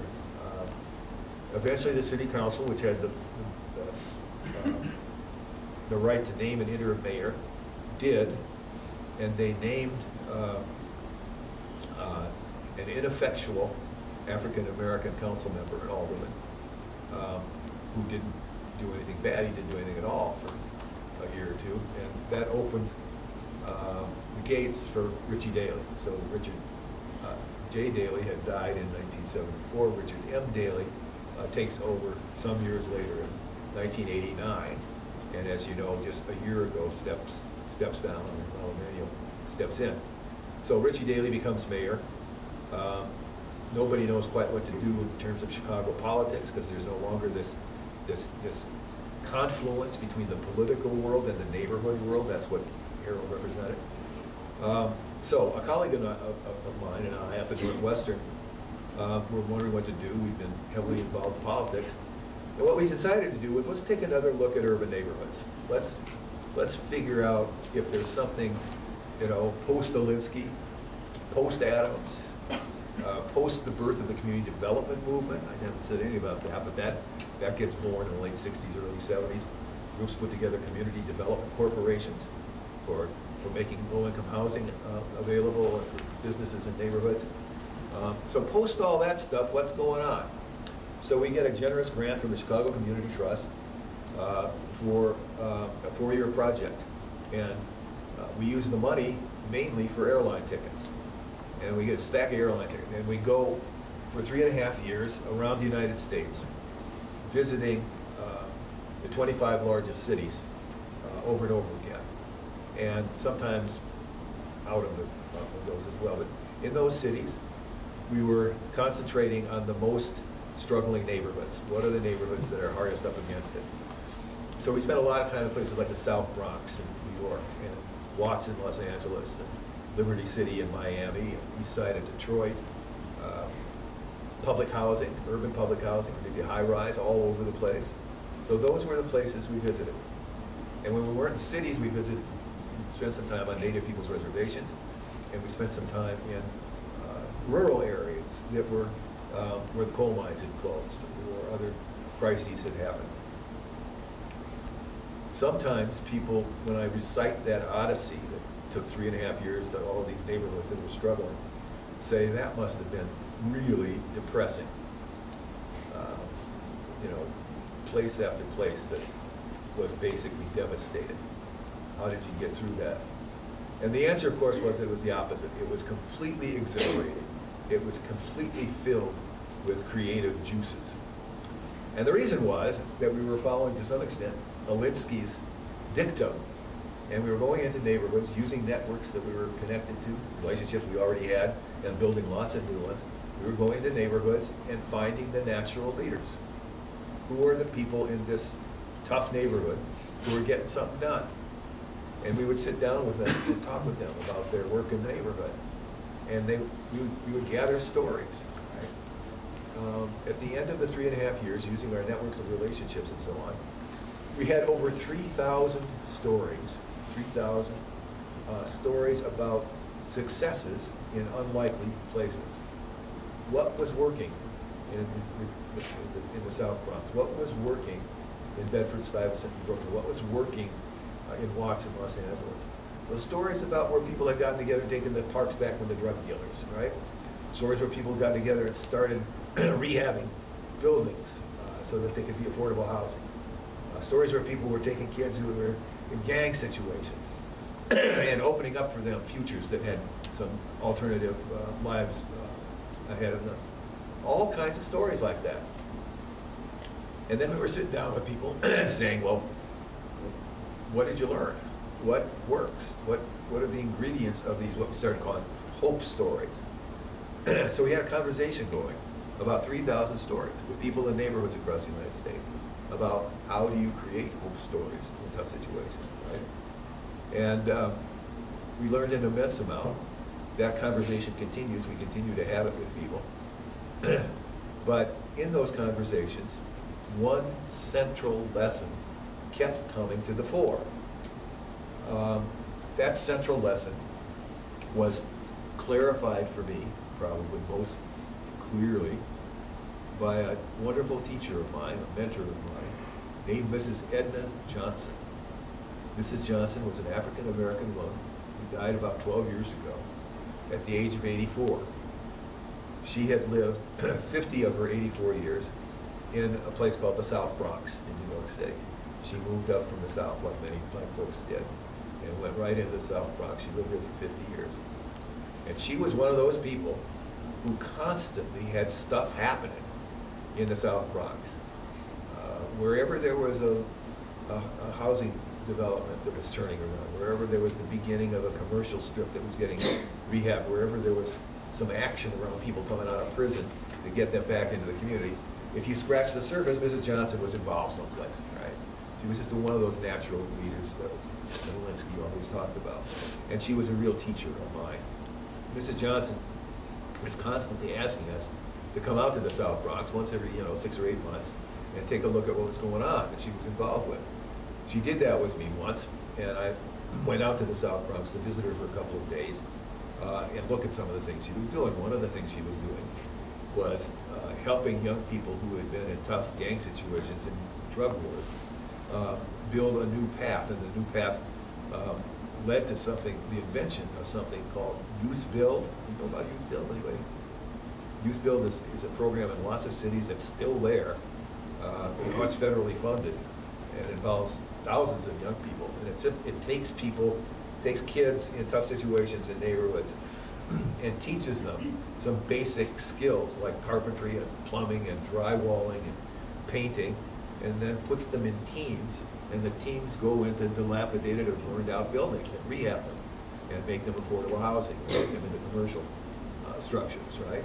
So that's called Youth Build, and Mrs. Johnson was involved in the first one of those chapters in the South Bronx. Actually, the first one was in Harlem, and then she did the second one in the South Bronx. So we had spent a morning talking with 14 young men who were in Youth Build, and they were telling us about how their lives had changed, right? How a couple of years ago they were involved in gang fights and all their friends were getting killed or going to prison, and now, because of Youth Build, they were finishing their GEDs, and some of them were going to college, and they were getting back together with the young women that they had had children with, and they were getting to know their kids, and they had hope, right? They had some hope for their lives. And Mrs. Johnson and I went and did that, visited with them for 3 or 4 hours one morning, came back to her house for lunch. We're sitting on her front steps, we were sort of reviewing what we had seen, what we could make of it. She was immediately interested in making this a national program. And she was critical in doing that. But we had a pause in the conversation. And during the pause, after the pause, I asked her a question that I had never asked her before, because I was curious about what she'd say. And the question I said was, that was an incredible morning with those young men. They are filled with hope, and it fills us with hope to see them, right? But I said, if you think about it, back off a few steps, what you see around you is still the South Bronx. This community is still devastated. You guys may not remember the time, it was 70s and 80s, when anybody who knew cities in the United States was agreed that if something was broken, it was broken worse in the South Bronx. South Bronx was the toughest neighborhood in the United States, right? All kinds of stuff. The jobs left, the infrastructure was gone, the education was making kids dumber. It's just, nothing worked. So I said, it's still the South Bronx. And I've never asked you, Ms. J, what it is you think caused this. What caused the South Bronx to become so devastated? Right? We've been looking at the hope stories, but the overwhelming impression still is this is a community under the gun.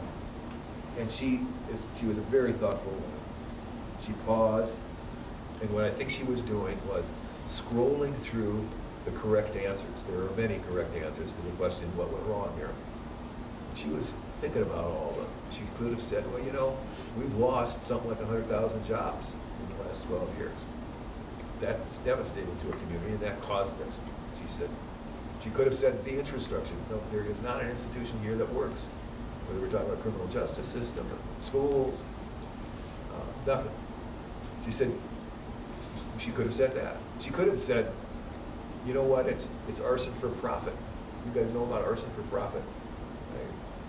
It came to my neighborhood in Uptown a little bit after the South Bronx. Arson for profit was this wonderful practice by slum landlords who would fill their buildings up with low-income people, milk them for the rent for as long as they could get it, not put a dime back into the building. So the plumbing deteriorated, the building deteriorated, became rats and roaches, and the family started moving out. The building became unlivable. And then, as the last act, hopefully right after the last family moved out, but not always, the landlord hired a torch, hired an arsonist to burn the building down for the insurance money, right? So the South Bronx, people at that time estimated, lost about 30,000 units of affordable housing to arson for profit. There were fires every night for a number of years in the South Bronx. Same thing was true of Uptown here, and a neighborhood or two on the west side. It was a common practice for absentee landlords to do that. She could have said that, I'm saying, as one of the reasons why the South Bronx was so up against it, but she didn't say any of that. Instead, she surprised me. After the pause, she said, Jody, the worst thing that ever happened to us in my neighborhood is that we got put into a prison. And I had no idea what she was talking about. We're sitting on her front porch, right? We're looking at the street. I said, I'm looking here at a street. I'm looking at a couple of buildings that are abandoned, but a couple that are getting rehabbed. I'm looking at an empty lot. What I'm not looking at is high fences and barbed wire and gun-toting guards. I'm not looking at that. What do you mean that you've been put into a prison? And she said back to me, no, I don't mean that literal kind of prison. And this is the phrase that started rattling around in our head. The prison I'm talking about is a prison made up of other people's ideas about who we are. A prison made up of other people's ideas about who we are in my neighborhood, who I am, who my neighbors are. Does that make sense to you? Mm-hmm. It didn't to me right away. I sort of said, well, that sounds important, but I don't get it. And I said, well, can you say something more about that? She said, okay, well, let me just tell you what happens to me every week, she said. I'm involved in so many projects here that I have to sometimes leave the neighborhood and go down to City Hall in Lower Manhattan and talk to politicians or talk to department heads about what we're doing here, right? Get their support. Or I have to go out into the suburbs in Westchester County and raise some money. Maybe it's some churches or some foundations or everything.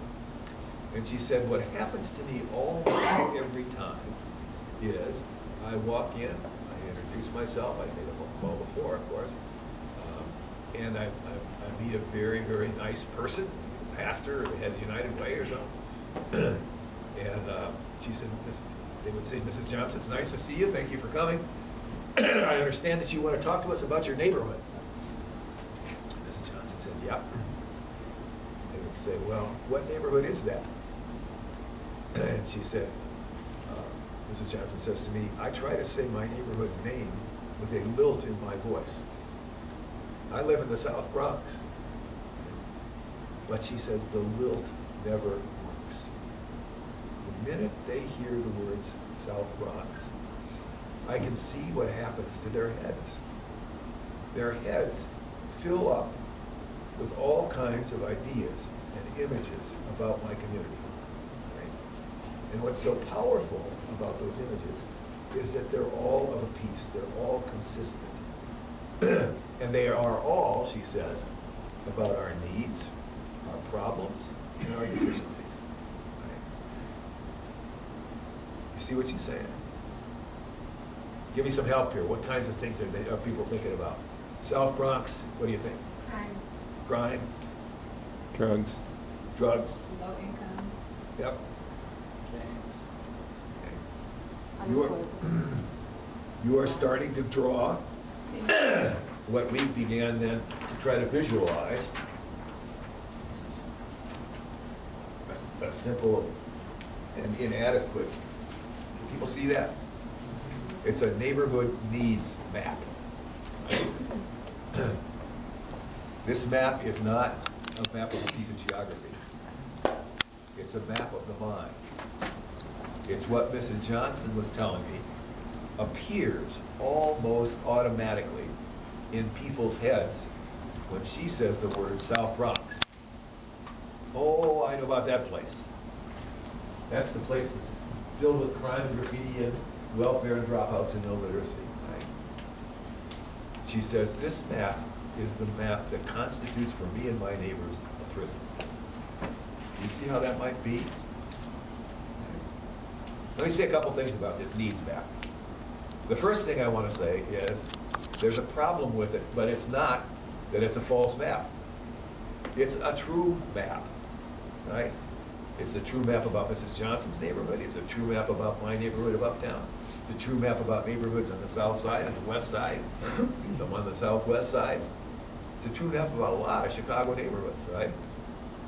So what's the problem? The problem is it's not the whole truth, right? And it's taken as if it is the whole truth. Right? This is the only map that lots of people have to North Lawndale, to Woodlawn, to Austin, right? To Pilsen, Little Village, even Albany Park. This is the map that people carry around with them. And as Mrs. Johnson said, you know, the people who have this map in their heads are usually people, often people, that have never been in the neighborhood. Right? They simply think that this is the reality.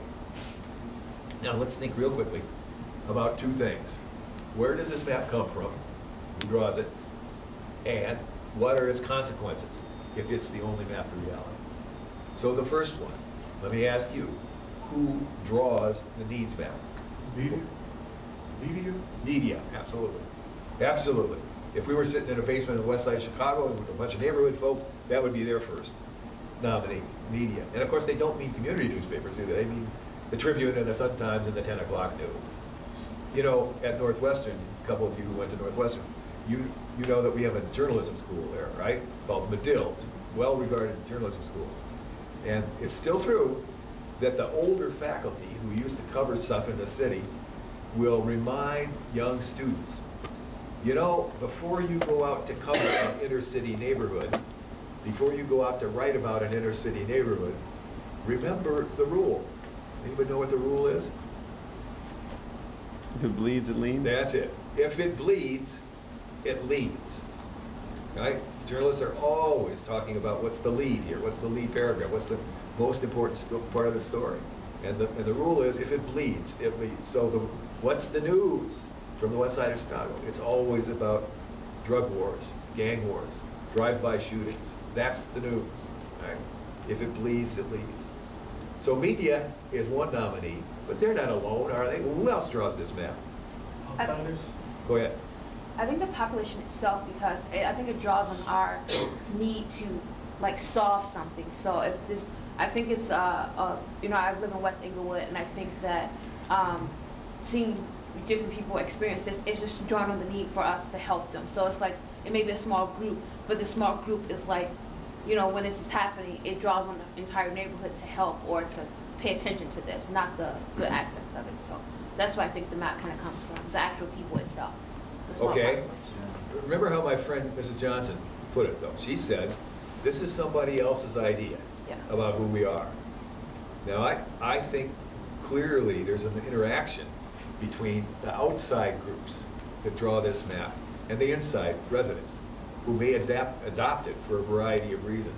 But in Mrs. Johnson's mind, and I think she was right, this idea about the neighborhood doesn't come from residents, first of all. In fact, residents, though they know about these problems, that everybody acknowledges them for sure, right? But if you're going to live in West Englewood, you're going to live in Austin, you live in Uptown, you live day to day not by this map.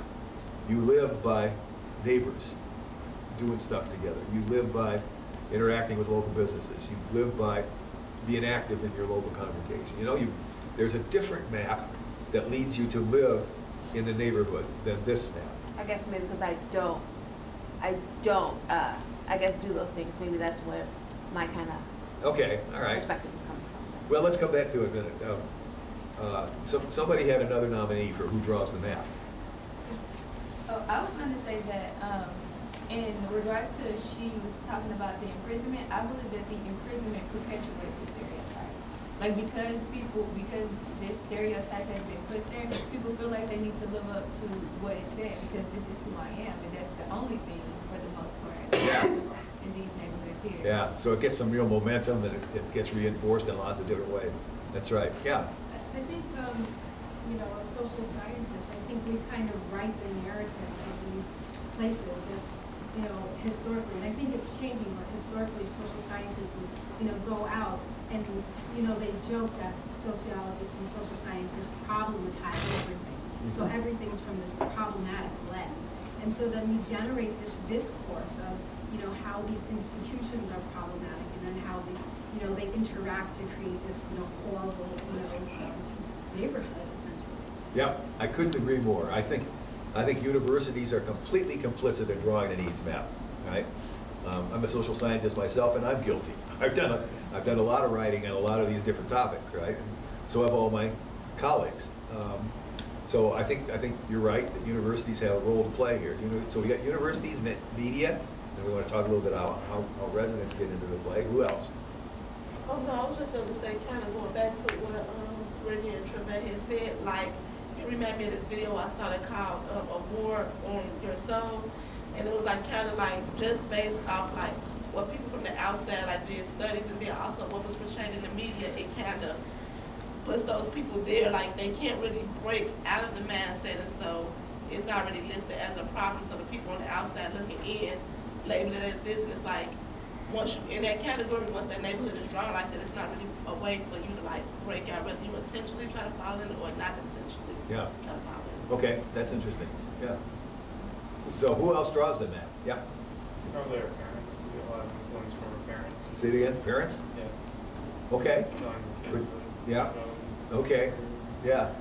Stay away from that neighborhood, they would say. Yeah. Like government and politicians that allocate resources or don't. Absolutely.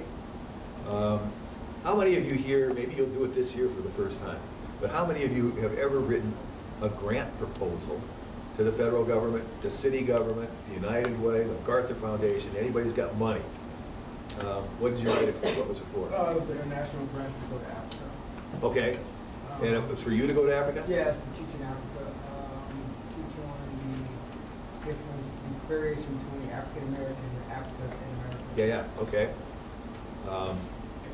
Anybody written a grant that was made to go to a project or a group in a neighborhood, in a city neighborhood of some kind? Yeah.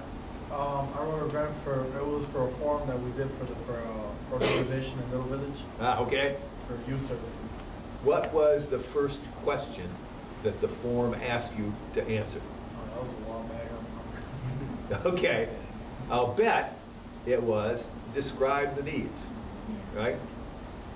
If you want the money, draw a needs map. Tell us what your problem is.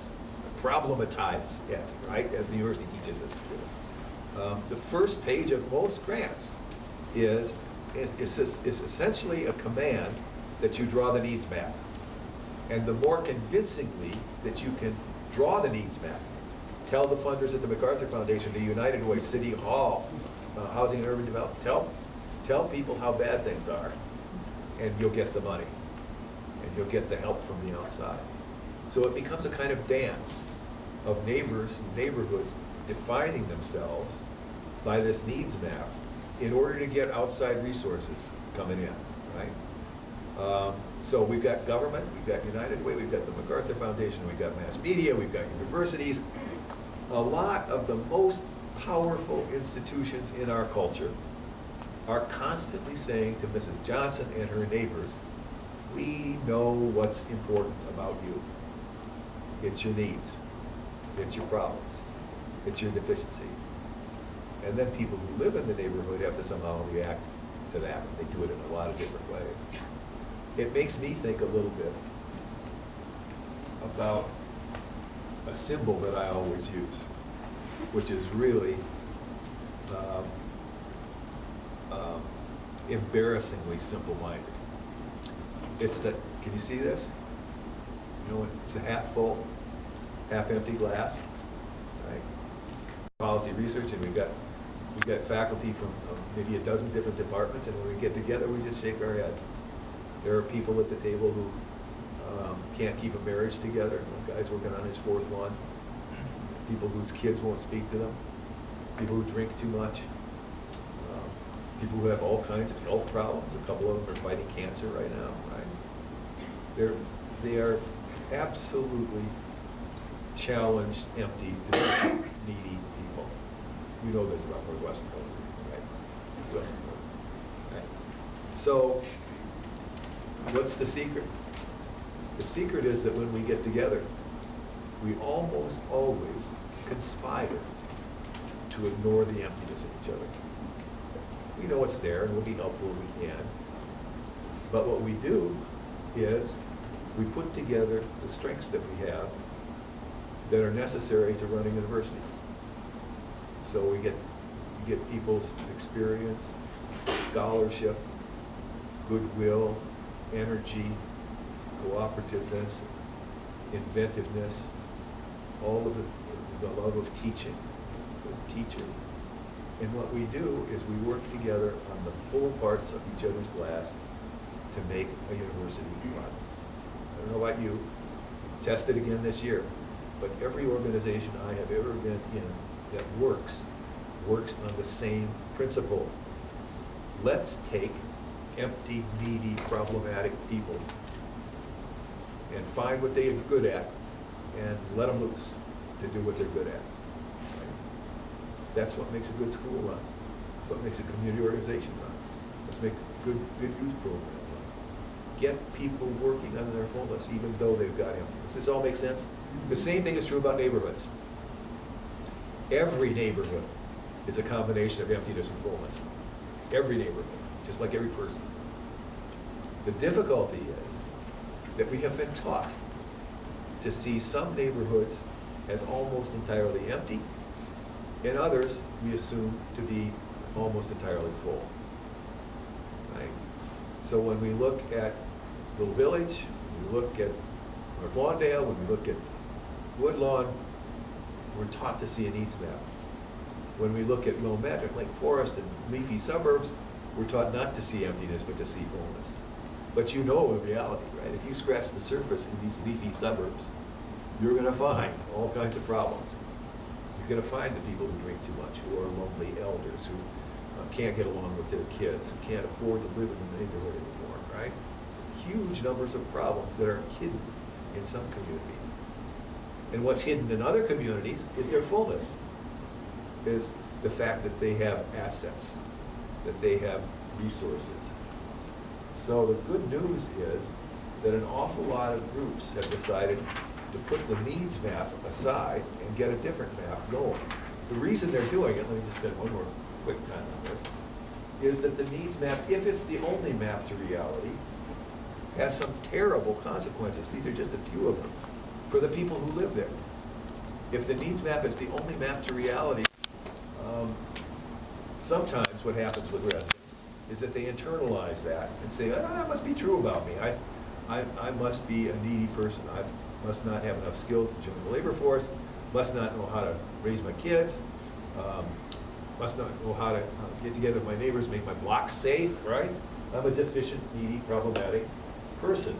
Our local relationships are damaged. If we don't think there are any resources here in our neighborhood, and all the resources are out there, why would we ever turn to our neighbors to think that we could do something together? Why would we turn to local churches, local businesses? So, third and fourth one here has to do with money. Money comes into neighborhoods from the outside in the form, this first one, of categorical funding. That needs map has distinct categories of needs, and that's the way money comes in. Here's your pregnant teen money. Here's your ex-con money. Here's your neighborhood cleanup money. And it flies in the face of local people's wisdom. Local people know insofar as all of those problems are real, they're all interrelated. It's a web. You can't just tackle one of them without tackling all of them. A lot of the money doesn't go to residents. It goes to people who are paid to help residents. We reward failure and foster dependency. Let me just say a word about the leaders point here. We focus on leaders who magnify deficiencies. You remember Alinsky's definition of a natural leader? Somebody who has followers and can get something done. Now we have people who are thought about sometimes. People would tell us over and over again some version of, well, you know, we started with what's here. Just makes sense. We didn't start with what's not here. We started with it. And so what resources did you use? And one of the things that has struck us is that over and over again, people named 6 things, 6 kinds of assets. And I am now convinced that every neighborhood in the world, or we could just start with Chicago, every neighborhood in Chicago and all of the suburbs, and I now know, having worked some places like Ethiopia, that every village in Ethiopia is made up of some unique, understand this, unique combination of 6 assets. It's not the only way to describe the full part of the class, but it is one way that's been useful for us in lots of places. Every neighborhood has these 6 assets in their own unique combination. So I want to be clear here, every community is different, every community is unique, every community has its own identity. But we're saying it's like having different kinds of cakes, right? That the pineapple upside down cake and the chocolate cake are different from each other, but they've got some of the same ingredients. They've got some flour, they've got some sweetener, they've got something to make it rise. Right? Same thing with neighborhoods. There's a lot of commonalities and a lot of differences. And the commonalities, one way to think about it is they have these 6 kinds of assets. So if you want to work in a neighborhood, my advice is, one of the first things you do is see how serious you can get with some folks about doing an asset map, of trying to figure out what do these 6 categories look like. One of the things we found is that this is a useful tool for people who are working in neighborhoods, because sometimes this idea about community is hard to get your head around. It's mushy, right? This says community isn't mushy. Community is made up of ingredients, and these are 6 ingredients, like the ingredients of a cake. It's not rocket science. We could spend the rest of the week on this, but I'll just run through it real quickly and then ask you to think about it. The first category, obviously, let's take every resident here and think about them as people with skills and fullness, right? Every resident in this public housing high-rise, every person coming out of jail.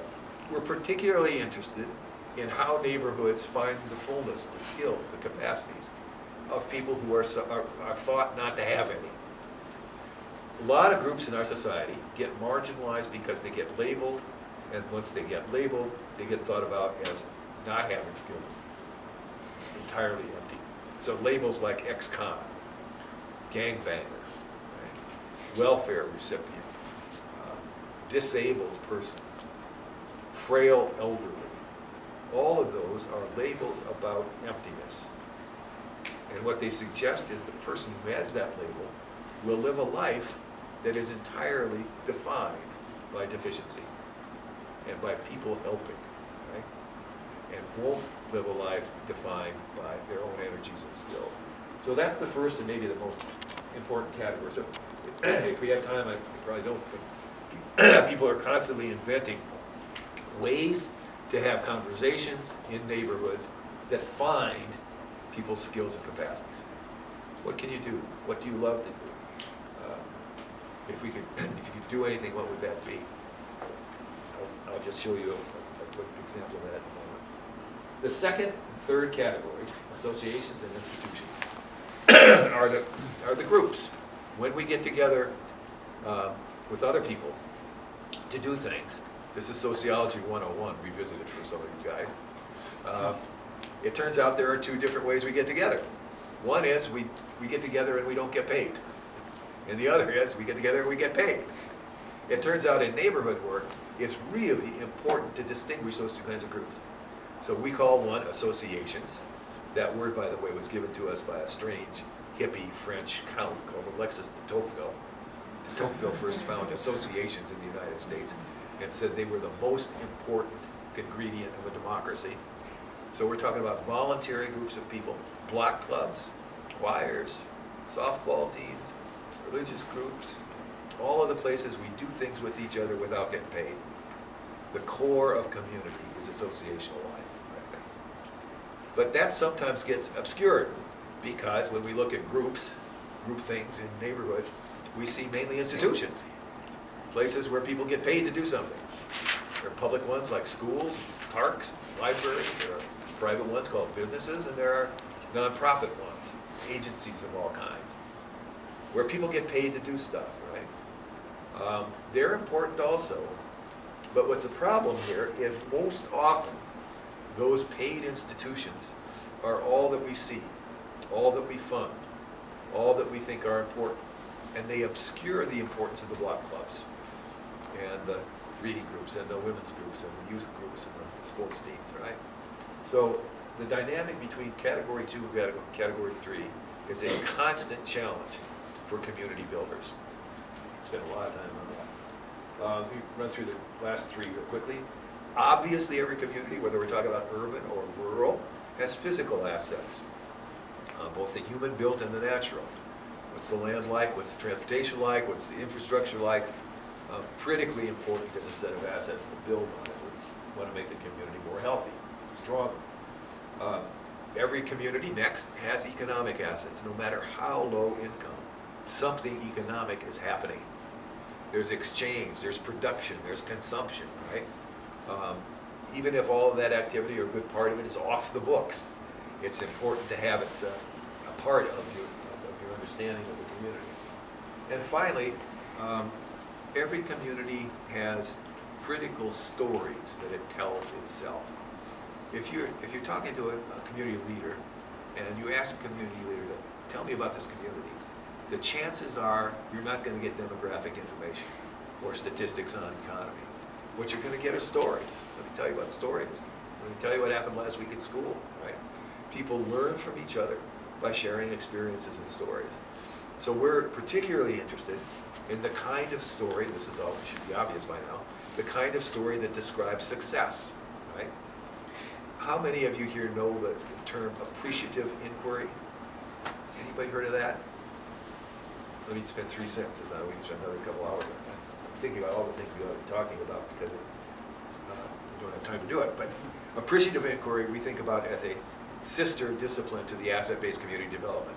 Appreciative inquiry was invented really by some people at Case Western Reserve in Cleveland who were working with big corporations, and the corporations had asked these folks, help us think about how to change a corporation, how to change the culture of the people who work here.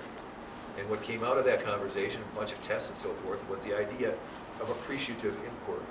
Appreciative inquiry is a set of tools to have a discussion in the context of an organization or in the context of a neighborhood, right? That gets the group moving forward.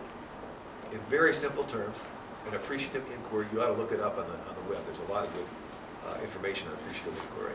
But basically, it's a 3-step conversation.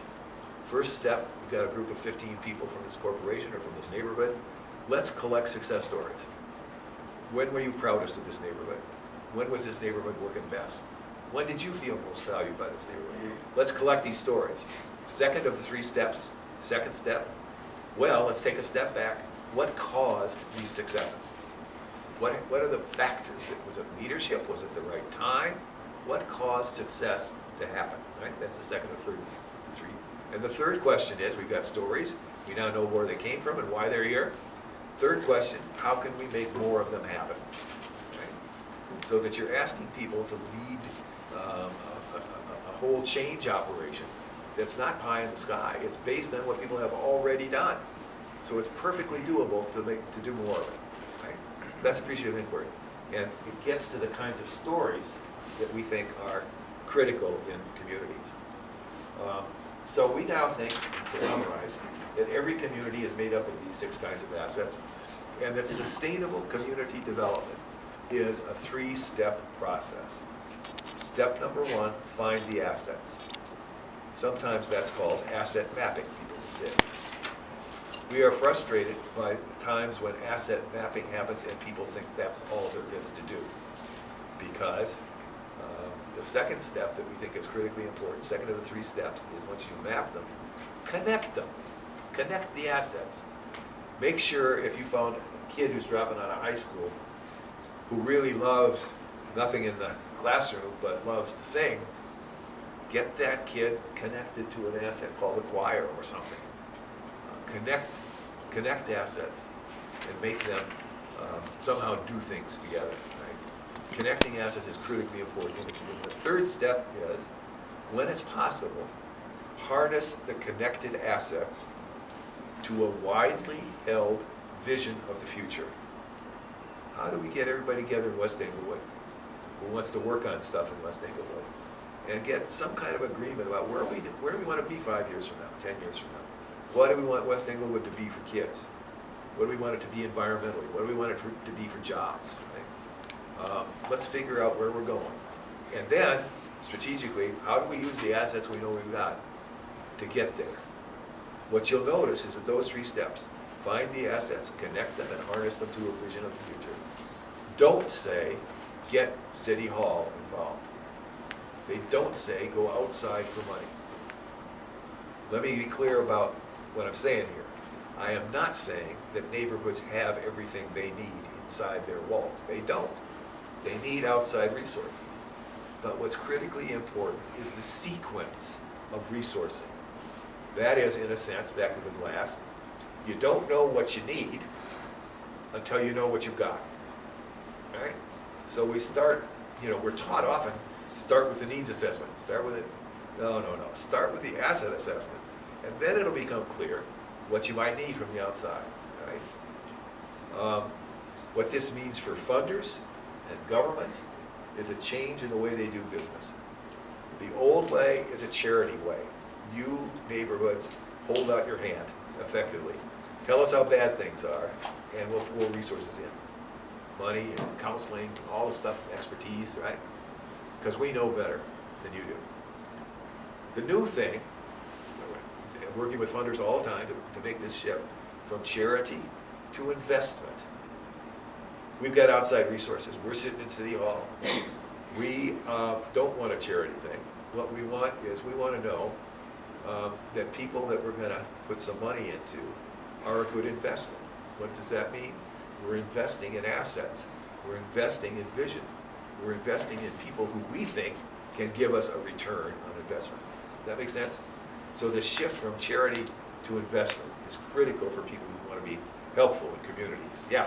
I've seen this in my own organization because I work in development. My colleagues work in fundraising and grant writing, things like that. And I've been exposed to some of that, how they're now gearing their grant proposals to showing what our programs have done, the community, and the progress that's been made, and the assets that have been developed. Instead of there's X amount of poverty, X amount of crime, they're showing more like what their programs have done to dispel that and to help their clients move on. And so I've only been there for so long, but I've seen that, and so it's kind of cool to see it in an organization. Yeah, no, absolutely. No, I think there's been a huge amount of progress among funders in a lot of different situations to make that shift, to say we're going to sell success because everybody likes success, right? Rather than failures and problems. So that's a conversation that's going on all the time. Let me just end with a quick example of a capacity inventory. This is a sample. It's actually a real thing of how a community asks not the questions about needs and problems, what's your problem, what can't you. I sometimes, if I'm with high school kids in CPS, Chicago Public Schools, if I get a chance, I often ask them, has anybody in your life ever asked you, high school kid, what you're good at? And the answer almost universally is no. I'm always asked what I flunked, what I don't know, what I do badly. I'm never asked, what am I good at, and what do I like to do? So this is a sample conversation that happened in a soup kitchen. Happened to be the largest soup kitchen in Cincinnati, Ohio, operated by the largest African-American church in Cincinnati, Ohio. They decided they were going to change the tenor of the soup kitchen, a huge soup kitchen, by asking the people who came in for a meal about 3 things: gifts and skills and dreams.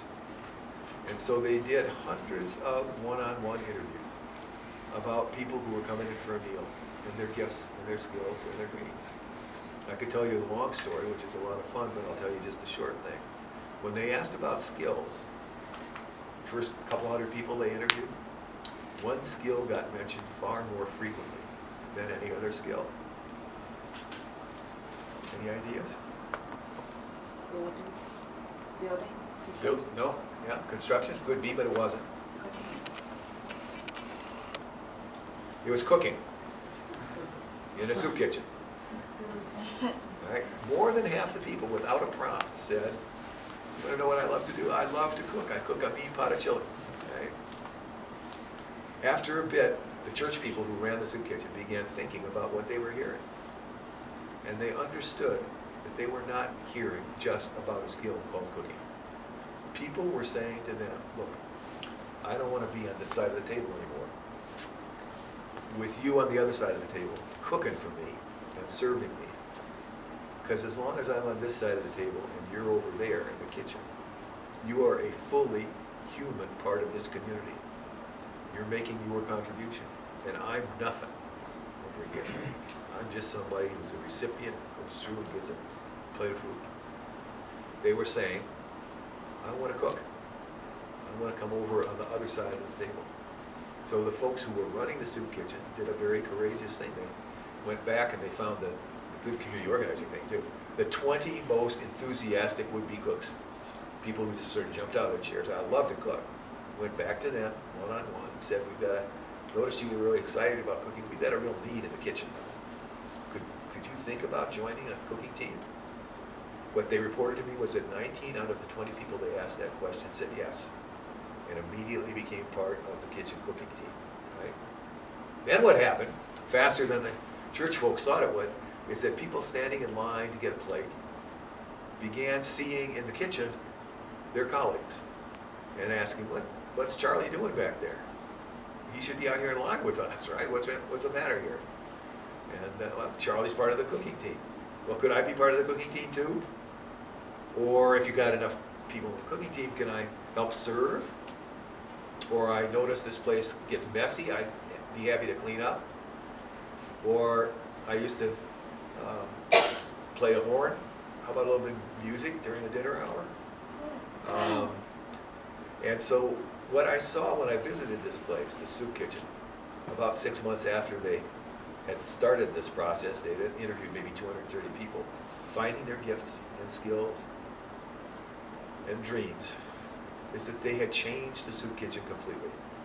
The walls were celebrations of the individual's gifts and skills and dreams. But the interactions in the room were what really blew me away. I've been in a lot of soup kitchens. What really blew me away here was it was the first soup kitchen I've ever been in. How many of you guys have worked in a soup kitchen? So, yeah. Well, that's the first one I've ever been in where I couldn't tell who was who. You understand? I couldn't tell who came in for a meal and who was part of the serving team or the church team or the volunteer team. Because everybody seemed to be contributing. Right? Everybody had something to do that made the place run. So I just couldn't tell who were the empty recipients and who were the full givers. What I started thinking was, you know what? This is a microcosm of a healthy community. What these church folks have done is to figure out how not to have anybody on the margins defined by emptiness and neediness, but to have everybody understood as having gifts to contribute, and then put together the structure for the contribution of those gifts. So what they had done essentially was to recognize, you know, in most helping situations where there's a helper and a helpee, ironically enough, the helper has power over the helpee. The server has power over the person served. Right? And if you want to do a community, that's an unequal relationship.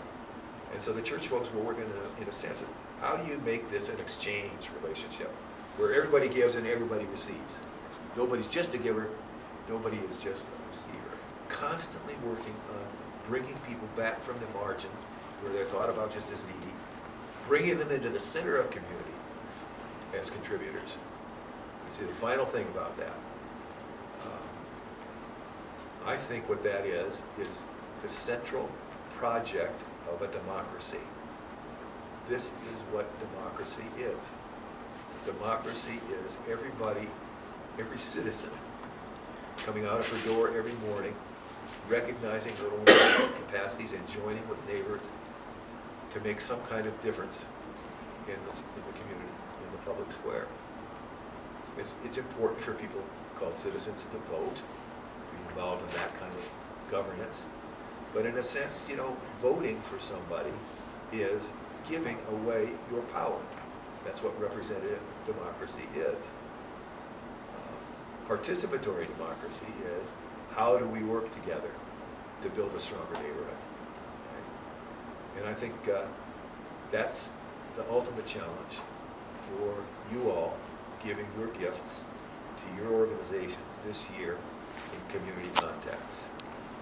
How can you do it in a way that leaves behind an organization and a community that's a little bit more capable of focusing on gifts and capacities and inviting people in to be part of the contributing process.